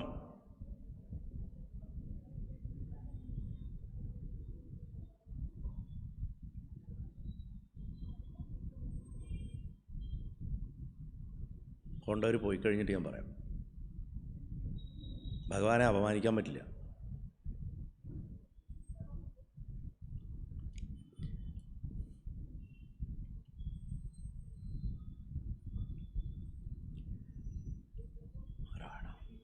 മൃത്യുഞ്ജയ വിധാനപ്രകാരം പാർത്ഥിവലിംഗം നിർമ്മിച്ച് പൂജിച്ചു. ദേവന്മാരും ഋഷികളും ചന്ദ്രനെ അവിടെ കൂടെ താമസിച്ച് അവരുടെ കൂടെ തന്നെ താമസിപ്പിച്ച് അങ്ങോട്ട് കാത്തു രക്ഷിച്ചു എന്നാണ് പറയുന്നത്. വളരെ പ്രിയപ്പെട്ടവനാണ് ചന്ദ്രൻ എല്ലാവർക്കും. അപ്പോൾ ചന്ദ്രൻ നിരന്തരം 6 മാസക്കാലത്തോളം ഗുരുവായൂരപ്പ തപസ്സനുഷ്ഠിച്ചിട്ട് ആ വൃഷഭധ്വജനെ നന്നായി ധ്യാനിച്ചു എന്നാണ്. ഭഗവാന്റെ ആ ധ്യാനം കേൾക്കാത്തവർക്കായിട്ട് ഒരിക്കൽ കൂടെ പറയാം. ചമ്രം പടിഞ്ഞിട്ടിരിക്കുന്നു, വെളുത്ത താമരയിൽ, വെളുത്ത് പർവ്വതം പോലുള്ള ശരീരം, 6 കൈകൾ, 2 കൈകളിൽ സ്വർണത്തിൻ്റെ അമൃതകുംഭം മടിയിൽ വെച്ചിരിക്കുന്നു, 2 കൈകൾ ഉയർത്തി വെച്ചിട്ടുണ്ട്, അഭിഷേകം ചെയ്യാൻ പോവാണ്. 2 കൈകളിൽ അമൃതകുംഭങ്ങൾ കൊണ്ട് തന്നെ അഭിഷേകം ചെയ്യണം അമൃതം കൊണ്ട്. അങ്ങനെ ആ അമൃതകുംഭത്തിൻ്റെ തന്നെത്താനുള്ള കുളിയിൽ നിമഗ്നനായിട്ടിരിക്കുന്ന ആ മഹാദേവൻ മൃത്യുഞ്ജയമൂർത്തി അങ്ങനെ 6 മാസക്കാലം തപസ്സനുഷ്ഠിച്ചിട്ട് ഭഗവാൻ വൃഷഭധ്വജനെ പൂജിച്ചു. 10 കോടി പ്രാവശ്യം മൃത്യുഞ്ജയ മന്ത്രം ചൊല്ലി, 10 കോടി ദശകോടി ജപം ചെയ്തു. അങ്ങനെ മൃത്യുഞ്ജയനെ ധ്യാനിച്ച് നിശ്ചലനായിട്ടിരുന്നു. ഒടുവിൽ ഭഗവാൻ തപസ്വിയായിട്ടുള്ള ആ ചന്ദ്രനെ കണ്ട് പ്രസന്നനായിട്ട് തീർന്നിട്ട് ഭക്തവത്സലനായിട്ടുള്ള ഭഗവാൻ മൃത്യുഞ്ജയൻ ആവിർഭവിച്ച് ചന്ദ്രൻ്റെ അടുത്ത് പറഞ്ഞു, നിൻ്റെ മനസ്സിലുള്ള ആഗ്രഹം പറയുക, പ്രസന്നനായിട്ടുള്ള ഞാൻ ഉത്തമമായിട്ടുള്ള വരങ്ങൾ തന്നിട്ട് സർവ്വവും നൽകുന്നുണ്ട്. അപ്പോൾ ഭഗവാനെ, ദേവന്മാരുടെ നായകനായവനെ, അവിടുന്ന് പ്രസന്നനായിട്ടെങ്കിൽ എൻ്റെ ശരീരത്തിലെ ക്ഷയം ഭഗവാൻ ശമിപ്പിച്ചാലും എൻ്റെ അപരാധങ്ങൾ ക്ഷമിക്കണം, എല്ലായ്പ്പോഴും എനിക്ക് മംഗളത്തെ ചെയ്യണം എന്ന് പറഞ്ഞു. അപ്പോൾ മഹാദേവൻ പറയുക, ചന്ദ്ര, ഞാനൊരു വിശേഷമായിട്ടുള്ള ഒരു രീതിയിൽ നിന്നെ രക്ഷിക്കാം. ഈ ശാപത്തിൽ നിന്ന് എനിക്ക് നിന്നെ മുഴുവൻ രക്ഷിക്കാൻ പറ്റില്ല, കാരണം നീ അത്ര മോശമായിട്ടുള്ളൊരു കാര്യമാണ് പണ്ട് ചെയ്തത്. ഞാനതിനെ ഒരു ഉപായമായിട്ട് സഹായിക്കാം. ഒരു പക്ഷത്തിൽ 15 ദിവസം നീ ക്ഷയിക്കും, 15 ദിവസം നീ വളരും. അപ്പം 15 ദിവസം കൊണ്ട് 15 കലകളായിട്ട് 16 കലകളായിട്ട് വരും. ആ 16ാമത്തെ നിന്ന് വീണ്ടും വർദ്ധിച്ചു പോവുകയും ചെയ്യും. അങ്ങനെ കുറയുക കൂടുക. അതിൽ 3ാമത്തെ വെളുത്ത പക്ഷത്തിലെ 3ാമത്തെ ദിവസത്തെ ചന്ദ്രനുണ്ട്. ആ 3ാമത്തെ ചന്ദ്രനെയാണ് ശിവൻ ജടയിൽ ധരിക്കുന്നത്. നമ്മൾ സാധാരണ വരയ്ക്കുമ്പോൾ വലിയ കഷ്ണമായിട്ടൊക്കെ വരച്ചു വയ്ക്കും. ശരിക്ക് 3ാം ദിവസത്തെ ചന്ദ്രൻ്റെ വലിപ്പേ വരയ്ക്കുമ്പോൾ അതാണ് ഭഗവാന്റെ ശിരസിലുള്ള അമൃതകല, 3ാം ദിവസത്തെ, തൃതീയ ദിവസത്തെ കല. അങ്ങനെ ചന്ദ്രനോട് ഭഗവാൻ ഇത് പറയണ കേട്ടപ്പോൾ എല്ലാവരും കേട്ടിട്ട് ദേവന്മാർക്കും ഋഷിമാർക്കൊക്കെ വളരെയധികം സന്തോഷമുണ്ടായി. അവർ ഭഗവാനെ നമസ്കരിച്ചിട്ട് ആദരവോടു കൂടിയിട്ട് പ്രാർത്ഥിച്ചു, ഭഗവാനെ, അങ്ങേക്ക് നമസ്കാരം, അങ്ങ് ഉമാസഹിതനായിട്ട് ഇവിടെ സ്ഥിരമായിട്ട് സന്നിഹിതനായാലും എന്ന് ഇവർ പ്രാർത്ഥിക്കുകയാണ്. അവർ ദേവദേവ മഹാദേവ പരമേശ നമോസ്തുതേ ഉമയാ സഹിത ശംഭോ സ്വാമിന്നത്ര സ്ഥിരോ ഭവ. ഇവിടെ സ്ഥിരനായിട്ടിരിക്കണേ എന്ന് പറഞ്ഞു. അത് കേട്ടിട്ട് ഭഗവാൻ വളരെ സന്തോഷമുണ്ടായി. ഭഗവാൻ പറഞ്ഞു, തീർച്ചയായിട്ടും ഞാനിവിടെ സ്ഥിരമായിട്ട് വസിക്കാം, എനിക്ക് സന്തോഷമേ ഉള്ളൂ, ഞാൻ ദേവിയോട് കൂടിയിട്ട് ഇവിടെ തന്നെ ഉണ്ടാവും, ഇവിടെ ഇരുന്ന് സകല രോഗങ്ങളെയും ഞാൻ മാറ്റിക്കൊടുക്കും, എല്ലാവരുടെയും മനസ്സിലെ കളങ്കത്തെ ഞാൻ നീക്കിക്കൊടുക്കും. സത്യം പറഞ്ഞു കഴിഞ്ഞാൽ സോമനാഥ ശിവലിംഗത്തിനെ ആരാധിക്കുന്നവർക്ക് തെളിഞ്ഞ മനസ്സുണ്ടാവും. ജാതകത്തിൽ ചന്ദ്രൻ്റെ ബലം കുറവാണെങ്കിൽ സോമനാഥ ശിവലിംഗത്തിനെ പൂജിക്കുന്നത് വളരെ നല്ലതാണ്. ചന്ദ്രൻ്റെ ബലം കുറയുമ്പോൾ മനഃശക്തി കുറയും, സങ്കടങ്ങളൊക്കെ താങ്ങാൻ പറ്റാണ്ടാവും, സന്തോഷം അധികമായാലും പ്രശ്നം ഉണ്ടാവും, പെട്ടെന്ന് ഹെർട്ടാവും. ആരെങ്കിലും എന്തെങ്കിലും പറഞ്ഞു കഴിഞ്ഞാൽ അത് അങ്ങോട്ട് മനസ്സിൽ കൊള്ളും, തിരിച്ച് പറയാൻ പറ്റില്ല, മനസ്സിലുള്ളൊരു കാര്യം കൃത്യമായിട്ട് അവതരിപ്പിക്കാൻ പറ്റില്ല. അമ്മയുടെ സ്ഥാനമുള്ളവരിന്ന് ഉപദ്രവം ഉണ്ടാവും. ഇതൊക്കെ ചന്ദ്രൻ്റെ ബലം കൊണ്ട് സംഭവിക്കണം. ദേവിയുടെ പ്രീതി ഉണ്ടാവില്ല. അപ്പോൾ ചന്ദ്രൻ്റെ പ്രീതി ഇല്ലാതിരിക്കാനുള്ള കാരണങ്ങളിലൊന്ന് ആദ്യം പോയി അന്വേഷിച്ചാൽ കാണാം, പരദേവതയെ തിരിഞ്ഞു നോക്കാത്തതായിരിക്കുന്നു, കുലദേവതയെ തിരിഞ്ഞു നോക്കാത്തതായിരിക്കുന്നു കാണാൻ പറ്റും. പിന്നെ പൊതുവിൽ അമാവാസി ദിവസം ജനിച്ചിട്ടുള്ള ആൾക്കാർക്ക് മനസ്സിന് ബലം കുറച്ച് കുറവായിരിക്കും, പറഞ്ഞിട്ട് കാര്യമില്ല. അങ്ങനെയുള്ളവർ ഭദ്രകാളിയെ പൂജിച്ച് മനസ്സിന് ബലം ഉണ്ടാക്കിക്കൊള്ളാം. പൗർണമിയിലാണ് നമ്മൾ പ്രാർത്ഥിക്കണമെങ്കിൽ ദുർഗയാണ് പൂജിക്കേണ്ടത്. അപ്പോൾ ഈ വിധത്തിലൊക്കെ ചന്ദ്രബലം വർദ്ധിപ്പിക്കാം. നല്ല വെണ്ണ, പാല്, തൈര് ഇതൊക്കെ ധാരാളം കഴിക്കുന്നതുകൊണ്ട് ചന്ദ്രബലം ശരീരത്തിൽ വർദ്ധിക്കും. കൃഷ്ണന് ചന്ദ്രൻ അത്യുച്ചത്തിലായിരുന്നു ജാതകത്തിൽ. കൃഷ്ണചന്ദ്രൻ എന്നാണ് പേരിട്ടത് ഗർഗമഹർഷി. ഭഗവാന് ശരിക്കിട്ടിട്ടുള്ള പേര് കൃഷ്ണചന്ദ്രൻ എന്നാണ്. നമ്മൾ കൃഷ്ണൻ എന്ന് വിളിക്കണമെന്നേ ഉള്ളൂ. ഭഗവാന്റെ ആ ചന്ദ്രബലം കാണിക്കാനാണ് ഭഗവാൻ പാലും വെണ്ണയൊക്കെ കഴിക്കണവനായിട്ട് മാറ്റപ്പെട്ടത്. ഭഗവാന്റെ ചന്ദ്രബലമാണ്. എപ്പോഴും ഉണ്ണിക്കണ്ണൻ വലിയൊരു പാത്രം വെണ്ണയായിട്ടിരിക്കുന്ന പടം, ആ പടത്തിനെ ധ്യാനിക്കുക, ആ ചിത്രത്തിനെ, ആ രൂപത്തിനെ ധ്യാനിക്കുന്നത് ചന്ദ്രബലം വർദ്ധിപ്പിക്കും പറയും. ശ്രീരാമസ്വാമി സൂര്യബലത്തോട് കൂടിയിട്ട് ജനിച്ചവരാണ്. സൂര്യനായിരുന്നു ശ്രീരാമന് ബലം, ഭഗവാന് ചന്ദ്രബലം. 5 ഗ്രഹങ്ങളാണ് കൃഷ്ണൻ്റെ ജാതകത്തിൽ ഉച്ചത്തിൽ. 5 ഗ്രഹങ്ങൾ ഉച്ചത്തിലായിട്ട് ശ്രീരാമസ്വാമിക്ക് 3 ഗ്രഹങ്ങളാണ്. 5 ഗ്രഹം ഉച്ചത്തിലായിട്ട് പിന്നെ ഒരു ജാതകമുള്ളത് ശ്രീരാമകൃഷ്ണ പരമഹംസർഗ. 5 ഗ്രഹങ്ങളാണ് ഉച്ചത്തിൽ കൃഷ്ണന്. അപ്പം ചന്ദ്രൻ്റെ ബലം, അതുകൊണ്ടാണ് ഭഗവാന്റെ ഇഷ്ട ശിവലിംഗം സോമനാഥായിരുന്നു. ഭഗവാൻ വളരെ ബുദ്ധിപൂർവ്വം മധുര വിട്ടിട്ട് ദ്വാരകയിൽ പോയിട്ട് സെറ്റിലാവാനുള്ള കാരണം തന്നെ ഈ സോമനാഥ ശിവലിംഗം അടുത്തുള്ളതാണ്. അദ്ദേഹത്തിനറിയാം ആ പ്രദേശത്ത് പോയാൽ തനിക്ക് ഏറ്റവും ഉച്ചമായിട്ടുള്ള ഗ്രഹത്തിന് ആധിപത്യമുള്ളൊരു സ്ഥലത്ത് ഞാൻ നിന്നാൽ എന്നെ ഒരുത്തനും തൊടാൻ പറ്റില്ല. അതുകൊണ്ട് ആ സ്ഥലത്ത് പോയിരിക്കുക, പ്രദേശമനുസരിച്ചിട്ട്. ഇപ്പം ചില ആൾക്കാരുണ്ട് വിദേശത്ത് പോയാൽ രക്ഷപ്പെടും, ചിലർ എത്ര കഷ്ടപ്പെട്ടാലും രക്ഷപ്പെടാറില്ല. അതിന് കാരണം അവർക്കുള്ള ഗ്രഹബലം അനുസരിച്ചിട്ട് ആ പ്രദേശത്തെ ഗ്രഹബലം യോജിച്ച് വരാത്തതുകൊണ്ടാണെന്ന് നമുക്ക് ജ്യോതിഷമായിട്ട് വേണമെങ്കിൽ പറയാം. ഇപ്പോൾ പ്രസിദ്ധനായിട്ടുള്ള ഒരു രാഷ്ട്രീയക്കാരൻ അയാളുടെ ഗ്രഹബലം നോക്കിയിട്ട് ആ ഗ്രഹബലത്തിനനുസരിച്ചിട്ടുള്ള ഒരു നിയോജകമണ്ഡലത്തിലാണ് നിൽക്കണമെന്നുണ്ടെങ്കിൽ അയാൾ ജയിക്കും. അവിടെ അതുവരെ അയാളുടെ പാർട്ടി ജയിച്ചിട്ടില്ലെങ്കിൽ പോലും അയാൾ ജയിക്കും. അതങ്ങനെയാണ്, അങ്ങനെ ഉണ്ടായിട്ടുണ്ട്. ഇപ്പോൾ കഴിഞ്ഞ 2 ഇലക്ഷനുകളിൽ അങ്ങനെ ഉണ്ടായിട്ടുണ്ട്. അപ്പോൾ അത് നാഷണൽ ലെവലിലാണ്. അപ്പം അത് ഒരു ചെറിയ കാര്യമല്ല അത്തരം കണ്ടുപിടുത്തങ്ങൾ. അപ്പം ജ്യോതിഷത്തിനെ എന്തൊക്കെ തരത്തിൽ ഉപയോഗിക്കാതെ നമ്മൾ ചിന്തിക്കണം. ഇവിടെ സോമനാഥത്തിൻ്റെ അടുത്ത് പോയി ഭഗവാൻ ദ്വാരകാപുരി പണിതു കടലിൽ. എന്താ നമ്മളിപ്പോൾ പാംജുമേറൊക്കെ പണിയണ മാതിരിയാണ് പണിതത്. പാംജുമേറ കടലിൽ മണ്ണ് നിറച്ചിട്ട് ദ്വീപ് ഉണ്ടാക്കണം, ദുബായ്. അതിന് എത്രയോ ഇരട്ടി വലിപ്പാ. 92 തുറമുഖങ്ങളാണ്, മൗത്തുകളാണ്ടായിരുന്നു ദ്വാരകയ്ക്ക്. അപ്പോൾ എത്ര വലിയൊരു എൻജിനീയറിങ് മാർവലായിരുന്നിരിക്കും. അത് ഉണ്ടാക്കിയെന്ന് മാത്രമല്ല, അതിനൊരു എക്സ്പയറി ഡേറ്റും ഭഗവാൻ വെച്ചു. ഇതെല്ലാ കാലവും നിൽക്കില്ല. നമ്മളെ മനുഷ്യനിപ്പോൾ ഉണ്ടാക്കണമൊക്കെ എല്ലാ കാലവും നിൽക്കാൻ വേണ്ടിയിട്ടാണ്. ഭഗവാൻ പറഞ്ഞു അല്ലല്ല, ഇത് ഇത്ര കാലം കഴിഞ്ഞാൽ കടലിൽ പോകും. കാരണം ഇതൊരു ഡെലിക്കേറ്റ് ആയിട്ടുള്ളൊരു ബാലൻസിലാണ് ഉണ്ടാക്കിയിരിക്കുന്നത്. കടലിൽ നിന്ന് നമ്മളെടുത്തത് കടൽ തിരിച്ചെടുക്കും എന്ന് പറയും. അങ്ങനെ ഭഗവാൻ ഉണ്ടാക്കി വെച്ചാണത്. അപ്പോൾ സോമനാഥൻ്റെ സാമീപ്യത്തിന് വേണ്ടിയിട്ടാണ് കൃഷ്ണൻ അവിടെ പോയിരുന്നത്. മാത്രമോ തൻ്റെ ശരീരം വെടിയാൻ വേണ്ടിയിട്ടും സോമനാഥത്തിൻ്റെ അടുത്ത് തന്നെ പോയിട്ട് ശരീരം വെടിഞ്ഞ് ഭഗവാൻ തൻ്റെ ആ കണക്ഷനെ കറക്റ്റായിട്ട് കാണിച്ചു. ഞാൻ പറയാറുണ്ടല്ലോ, സോമനാഥത്തിൽ നിന്ന് വളരെ അടുത്താണ് ഭഗവാന്റെ ശരീരം വെടിഞ്ഞ സ്ഥലം. ഇന്ന് കടൽ അവിടുന്ന് വളരെ ദൂരെയാണ്.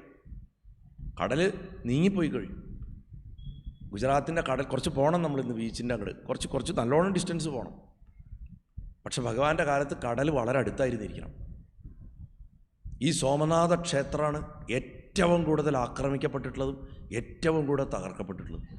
ഇത്ര പ്രാവശ്യമാണ് അത് തകർത്തിട്ടുള്ളത്, ഉപദ്രവിക്കപ്പെട്ടിട്ടുള്ളതും എന്നുള്ളതിന് ഈ ധർമ്മം നശിപ്പിക്കാൻ നോക്കുന്ന ആൾക്കാർ അതിനെ നശിപ്പിക്കാനായിട്ട് അനവധി പ്രാവശ്യം ശ്രമിച്ചിട്ടുള്ളതാണ്. പക്ഷെ ഇന്നും അത് ഉയർത്തെഴുന്നേറ്റ്, എങ്ങനെയാണോ ചന്ദ്രൻ ഉയർത്തെഴുന്നേൽക്കുന്നത് അതുപോലെ. കാരണം ജ്യോതിർലിംഗങ്ങളിൽ ആദ്യത്തെ ജ്യോതിർലിംഗം അതാ. കാശി പോലും പിന്നെയാണ് വരുന്നത്. ഏറ്റവും ശക്തിയുള്ള ജ്യോതിർലിംഗമാണ് ശരിക്കും സോമനാഥം. ഇനി അവിടെ പോകാൻ പറ്റിയില്ലെങ്കിലും ഞാൻ ഇന്നലെ പറഞ്ഞ മാതിരി ആ ജ്യോതിർലിംഗങ്ങൾ, ചന്ദ്രബലം കുറവുള്ളവർ, മനസ്സിനൊരു ബലക്കുറവൊക്കെ തോന്നുന്നവർ മഹാദേവന് തിങ്കളാഴ്ച ദിവസങ്ങളിൽ ധാര കൊടുക്കാനും പാലുകൊണ്ട് അഭിഷേകത്തിനും ഇളനീരുകൊണ്ട് അഭിഷേകത്തിനൊക്കെ കൊടുക്കാൻ പറയും. അതേപോലെ തന്നെ ജപിക്കുമ്പോൾ ഓം നമഃശിവായ, നമോ സോമനാഥായ എന്ന് പറഞ്ഞിട്ട് ചൊല്ലുക. വളരെ മനോബലം കിട്ടും. അപ്പോൾ അങ്ങനെയുള്ള സോമലിംഗത്തിനെ ഉദ്ദേശിച്ചിട്ട് ആര് പ്രാർത്ഥിക്കണം അവൻ സർവ്വപാപങ്ങളിൽ നിന്നും മുക്തനാവും. ഇങ്ങനെയൊക്കെയാണ് സോമേശ്വരലിംഗം സമുൽപ്പന്നമായത്. ഏതൊരുത്തൻ ഈ സോമേശ്വരലിംഗത്തിൻ്റെ ഉൽപ്പത്തി ശ്രവിക്കുന്നുണ്ടോ, മറ്റുള്ളവരെ ശ്രവിപ്പിക്കുന്നുണ്ടോ, മറ്റുള്ളവർ കേൾക്കുന്നതിന് തടസ്സമുണ്ടാക്കാതിരിക്കുന്നുണ്ടോ, അവർ സർവ്വപാപങ്ങളിൽ നിന്നും മുക്തരാവും. നമ്മൾ കരുതുന്ന പോലെ അത്ര എളുപ്പമല്ല. ഭഗവാന്റെ കഥ പറയുക എന്ന് പറഞ്ഞു കഴിഞ്ഞാൽ വലിയൊരു ഉത്തരവാദിത്തമാണ്. പറയണ എനിക്കും കേൾക്കുന്ന നിങ്ങൾക്കും ഒരുപോലെ ഉത്തരവാദിത്തമാണ്. അല്ലാണ്ട് അതൊരു സ്കൂളിലെ ക്ലാസ് മുറി മാതിരി ഇരുത്തണം എന്നൊന്നും ആഗ്രഹിച്ചിട്ടല്ല. വ്യക്തിപരമായിട്ട് എനിക്ക് യാതൊരു നിർബന്ധവുമില്ല. നിങ്ങൾ എണീച്ച് നടക്ക്, സംസാരിക്കുക, തമാശ പറയുക, മൊബൈലിൽ നോക്കുക, എന്താ ചാവാം, ഒന്നും കുഴപ്പമില്ല. പക്ഷേ ഇവിടെ അധ്യക്ഷനായിട്ട് ഒരാൾ ഇരിക്കുന്നുണ്ട്, 2 പേരെ പീഡോട്ടിട്ട് ഇരുത്തിയിട്ടുണ്ട്. നോക്കുന്നവർക്ക് വെറുതെ പലകയായിരിക്കും, എനിക്കല്ല. അതുകൊണ്ടാണ് ഞാൻ ശബ്ദം കേൾക്കുമ്പോൾ നിർത്തുന്നതും, അല്ലെങ്കിൽ സംഭാഷണം ഉണ്ടാകുമ്പോഴും ആൾക്കാർ എണീച്ച് നടക്കുമ്പോഴും ഞാൻ നിർത്തുകയൊക്കെ ചെയ്യുന്നത്. കാരണം അതിൻ്റെ ദോഷം കേൾക്കണം നിങ്ങൾക്കും എനിക്കുമാണ്. അത് വരാതിരിക്കാൻ വേണ്ടിയിട്ടാണ്. നമ്മൾ പറയുന്ന ആ ദേവൻ അത്ര ക്ഷിപ്രകോപിയാണ്. പോരാണ്ട് ഈ ക്ഷേത്രത്തിൽ അദ്ദേഹം അതിരൗദ്രഭാവത്തിലുമാണ്. അതുകൊണ്ട് വളരെ ശ്രദ്ധിച്ച് മാത്രമേ നമുക്കിത് പറയാൻ പറ്റുള്ളൂ. അതുകൊണ്ട് വിഷമം വിചാരിക്കരുത്. ഇങ്ങനെ ശിവമഹാപുരാണത്തിലെ 4-ാം സംഹിതയായിട്ടുള്ള കോടിരുദ്ര സംഹിതയിൽ സോമനാഥ ജ്യോതിർലിംഗോൽപ്പത്തി വർണ്ണനം എന്ന 14-ാമത്തെ അധ്യായം സമാപിക്കുകയാണ്. ഇവിടെ ഞാൻ ചിട്ടയായിട്ട് വെച്ചിരുന്ന കാര്യം, രാവിലെ ആദ്യം ഗണപതി ഹോമം, അത് കഴിഞ്ഞ് സഹസ്രനാമങ്ങൾ ജപിച്ചിട്ടുണ്ടാവണം, അത് കഴിഞ്ഞ് 7 മണിക്ക് ഞാൻ പ്രഭാഷണം തുടങ്ങും, 9:30 നമ്മൾ ബ്രേക്ക് ചെയ്യുള്ളൂ എന്ന് നോട്ടീസിലടക്കം അച്ചടിച്ച് വെച്ചിട്ടുള്ള കാര്യമാണ്. ബാക്കിയൊക്കെ അങ്ങോട്ടും ഇങ്ങോട്ടും നീക്കുപോക്ക് തരുന്നത് ഞാൻ നിങ്ങളുടെ ആരോഗ്യസ്ഥിതിയൊക്കെ ആലോചിച്ചിട്ടാണ്. 5:30 ഇത് തീരുള്ളൂ എന്ന് ഞാൻ പറഞ്ഞിട്ടുണ്ട്. അതിൽ അക്ഷമ വിചാരിക്കുക തുടങ്ങിയ കാര്യങ്ങൾ ചെയ്യുന്നത് ആർക്കും ഗുണം ചെയ്യില്ല. വളരെ വിഷമമുണ്ട് എനിക്കത് പറയണതിൽ. കാരണം ഞാൻ കഴിഞ്ഞ കുറച്ച് ദിവസമായിട്ട് ശ്രദ്ധിച്ചുകൊണ്ടിരിക്കുന്നത്, എനിക്കത് പറയേണ്ടി വരികയാണ്. ഇതൊരു എൻ്റർടൈൻമെൻ്റ് അല്ല. നമ്മളിപ്പോൾ ഇവിടെ ചെയ്യണതിന് യജ്ഞം എന്നാണ് വിളിക്കണം, യാഗമാണിത്. നിങ്ങളുടെയൊക്കെ ഹൃദയാഗ്നിയിലേക്ക് ഭഗവാന്റെ കഥയെടുത്തിട്ട് ആഹുതി ചെയ്തു തരികയാണ്. അപ്പോൾ ആ സന്തോഷത്തോടുകൂടിയും സ്നേഹത്തോടെയും ശ്രദ്ധയോടു കൂടിയിട്ടും ഗുരുവായൂരപ്പൻ പറഞ്ഞ് മറക്കരുത്, ശ്രദ്ധാവാൻ ലഭതേ ജ്ഞാനം തത്പര സംയതേന്ദ്രിയ. അല്ലാത്തതിനുള്ള സൗകര്യം ഉണ്ടാക്കിയിട്ടുണ്ട്, ലൈവ് ഉണ്ട്, വീട്ടിലിരുന്ന് സമാധാനമായിട്ട് കേൾക്കാം, ഒരു ബുദ്ധിമുട്ടുമില്ല. സോഫയിൽ കിടന്നിട്ടോ ചെരിഞ്ഞിട്ടോ അടുക്കളയിൽ ജോലി ചെയ്തുകൊണ്ടോ ഓഫീസിലിരുന്ന് വർക്ക് ചെയ്തുകൊണ്ടോ ഒക്കെ കേൾക്കാനുള്ള സൗകര്യത്തിന് തന്നെയാണ് ഇത് ചെയ്തിട്ടുള്ളത്. ഞാൻ കഴിഞ്ഞ ദിവസം കല്യാണം നടത്തിയപ്പോൾ അന്ന് വൈകുന്നേരം എനിക്ക് മെസ്സേജൊന്നും നോക്കാൻ പറ്റിയില്ല.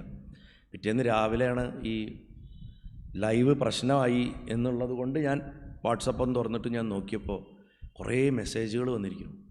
അതിൽ എനിക്ക് ഏറ്റവും സന്തോഷം തോന്നിയ ഒരു തരം മെസ്സേജുകളുണ്ടായിരുന്നു. വിദേശത്തും സ്വദേശത്തും ഒക്കെ കല്യാണം നടക്കുന്ന സമയത്ത് വീടുകളിൽ കല്യാണം നടത്തിയിരിക്കുന്നു. മഹാദേവൻ്റെയും ദേവിയുടെയും പടങ്ങൾ വെച്ചിട്ട് ആൾക്കാർ താലി കെട്ടിയിരിക്കുന്നു മുതുവറയിൽ ഭഗവാന്റെ കല്യാണം നടക്കുന്ന സമയത്ത്. എത്രയോ സ്ഥലങ്ങളിൽ, വിദേശ രാജ്യങ്ങളിലാവട്ടെ നമ്മുടെ നാട്ടിലാവട്ടെ ഈ ലൈവ് കണ്ടിട്ട്. അപ്പം ഇവിടെ വന്നിരുന്ന് ശ്രദ്ധയോടെ കേൾക്കാൻ സാധിക്കാത്ത അനവധി ആൾക്കാരുണ്ട്. അവർക്ക് കിട്ടാത്ത ഭാഗ്യമാണ് നമുക്ക് കിട്ടിയിട്ടുള്ളത് എന്ന ബോധ്യത്തോടു കൂടിയിട്ട് ശ്രവിക്കുക. ഞാൻ പറഞ്ഞല്ലോ, ഞാൻ നിങ്ങളെ ഗുരുവായൂരപ്പനായി കണ്ടിട്ടാണ് ഞാൻ പറയണത്. അപ്പോൾ വളരെ ശ്രദ്ധാപൂർവം അത് ശ്രവിക്കുക. എന്താണെങ്കിലും ഈ സോമനാഥ ജ്യോതിർലിംഗത്തിൻ്റെ കഥ പറഞ്ഞു. അടുത്തത് മല്ലികാർജുന ജ്യോതിർലിംഗമാണ്. ആ മല്ലികാർജുന ജ്യോതിർലിംഗത്തിൻ്റെ കഥയിലേക്ക് നമുക്ക് കടക്കുന്നതിന് മുമ്പ് ഇപ്പോൾ 8:54 എന്തായാലും നിർത്താം. കാരണം അത് തുടങ്ങിയപ്പോൾ കുറേ സമയം പറയാനുണ്ടാവും. നാരായണാഖില ഗുരോ ഭഗവൻ നമസ്തേ. ഗുരുവായൂരപ്പ ശംഭോ നാരായണ ക്ഷമിക്കണേ ഭഗവാനെ സർവേശ്വര.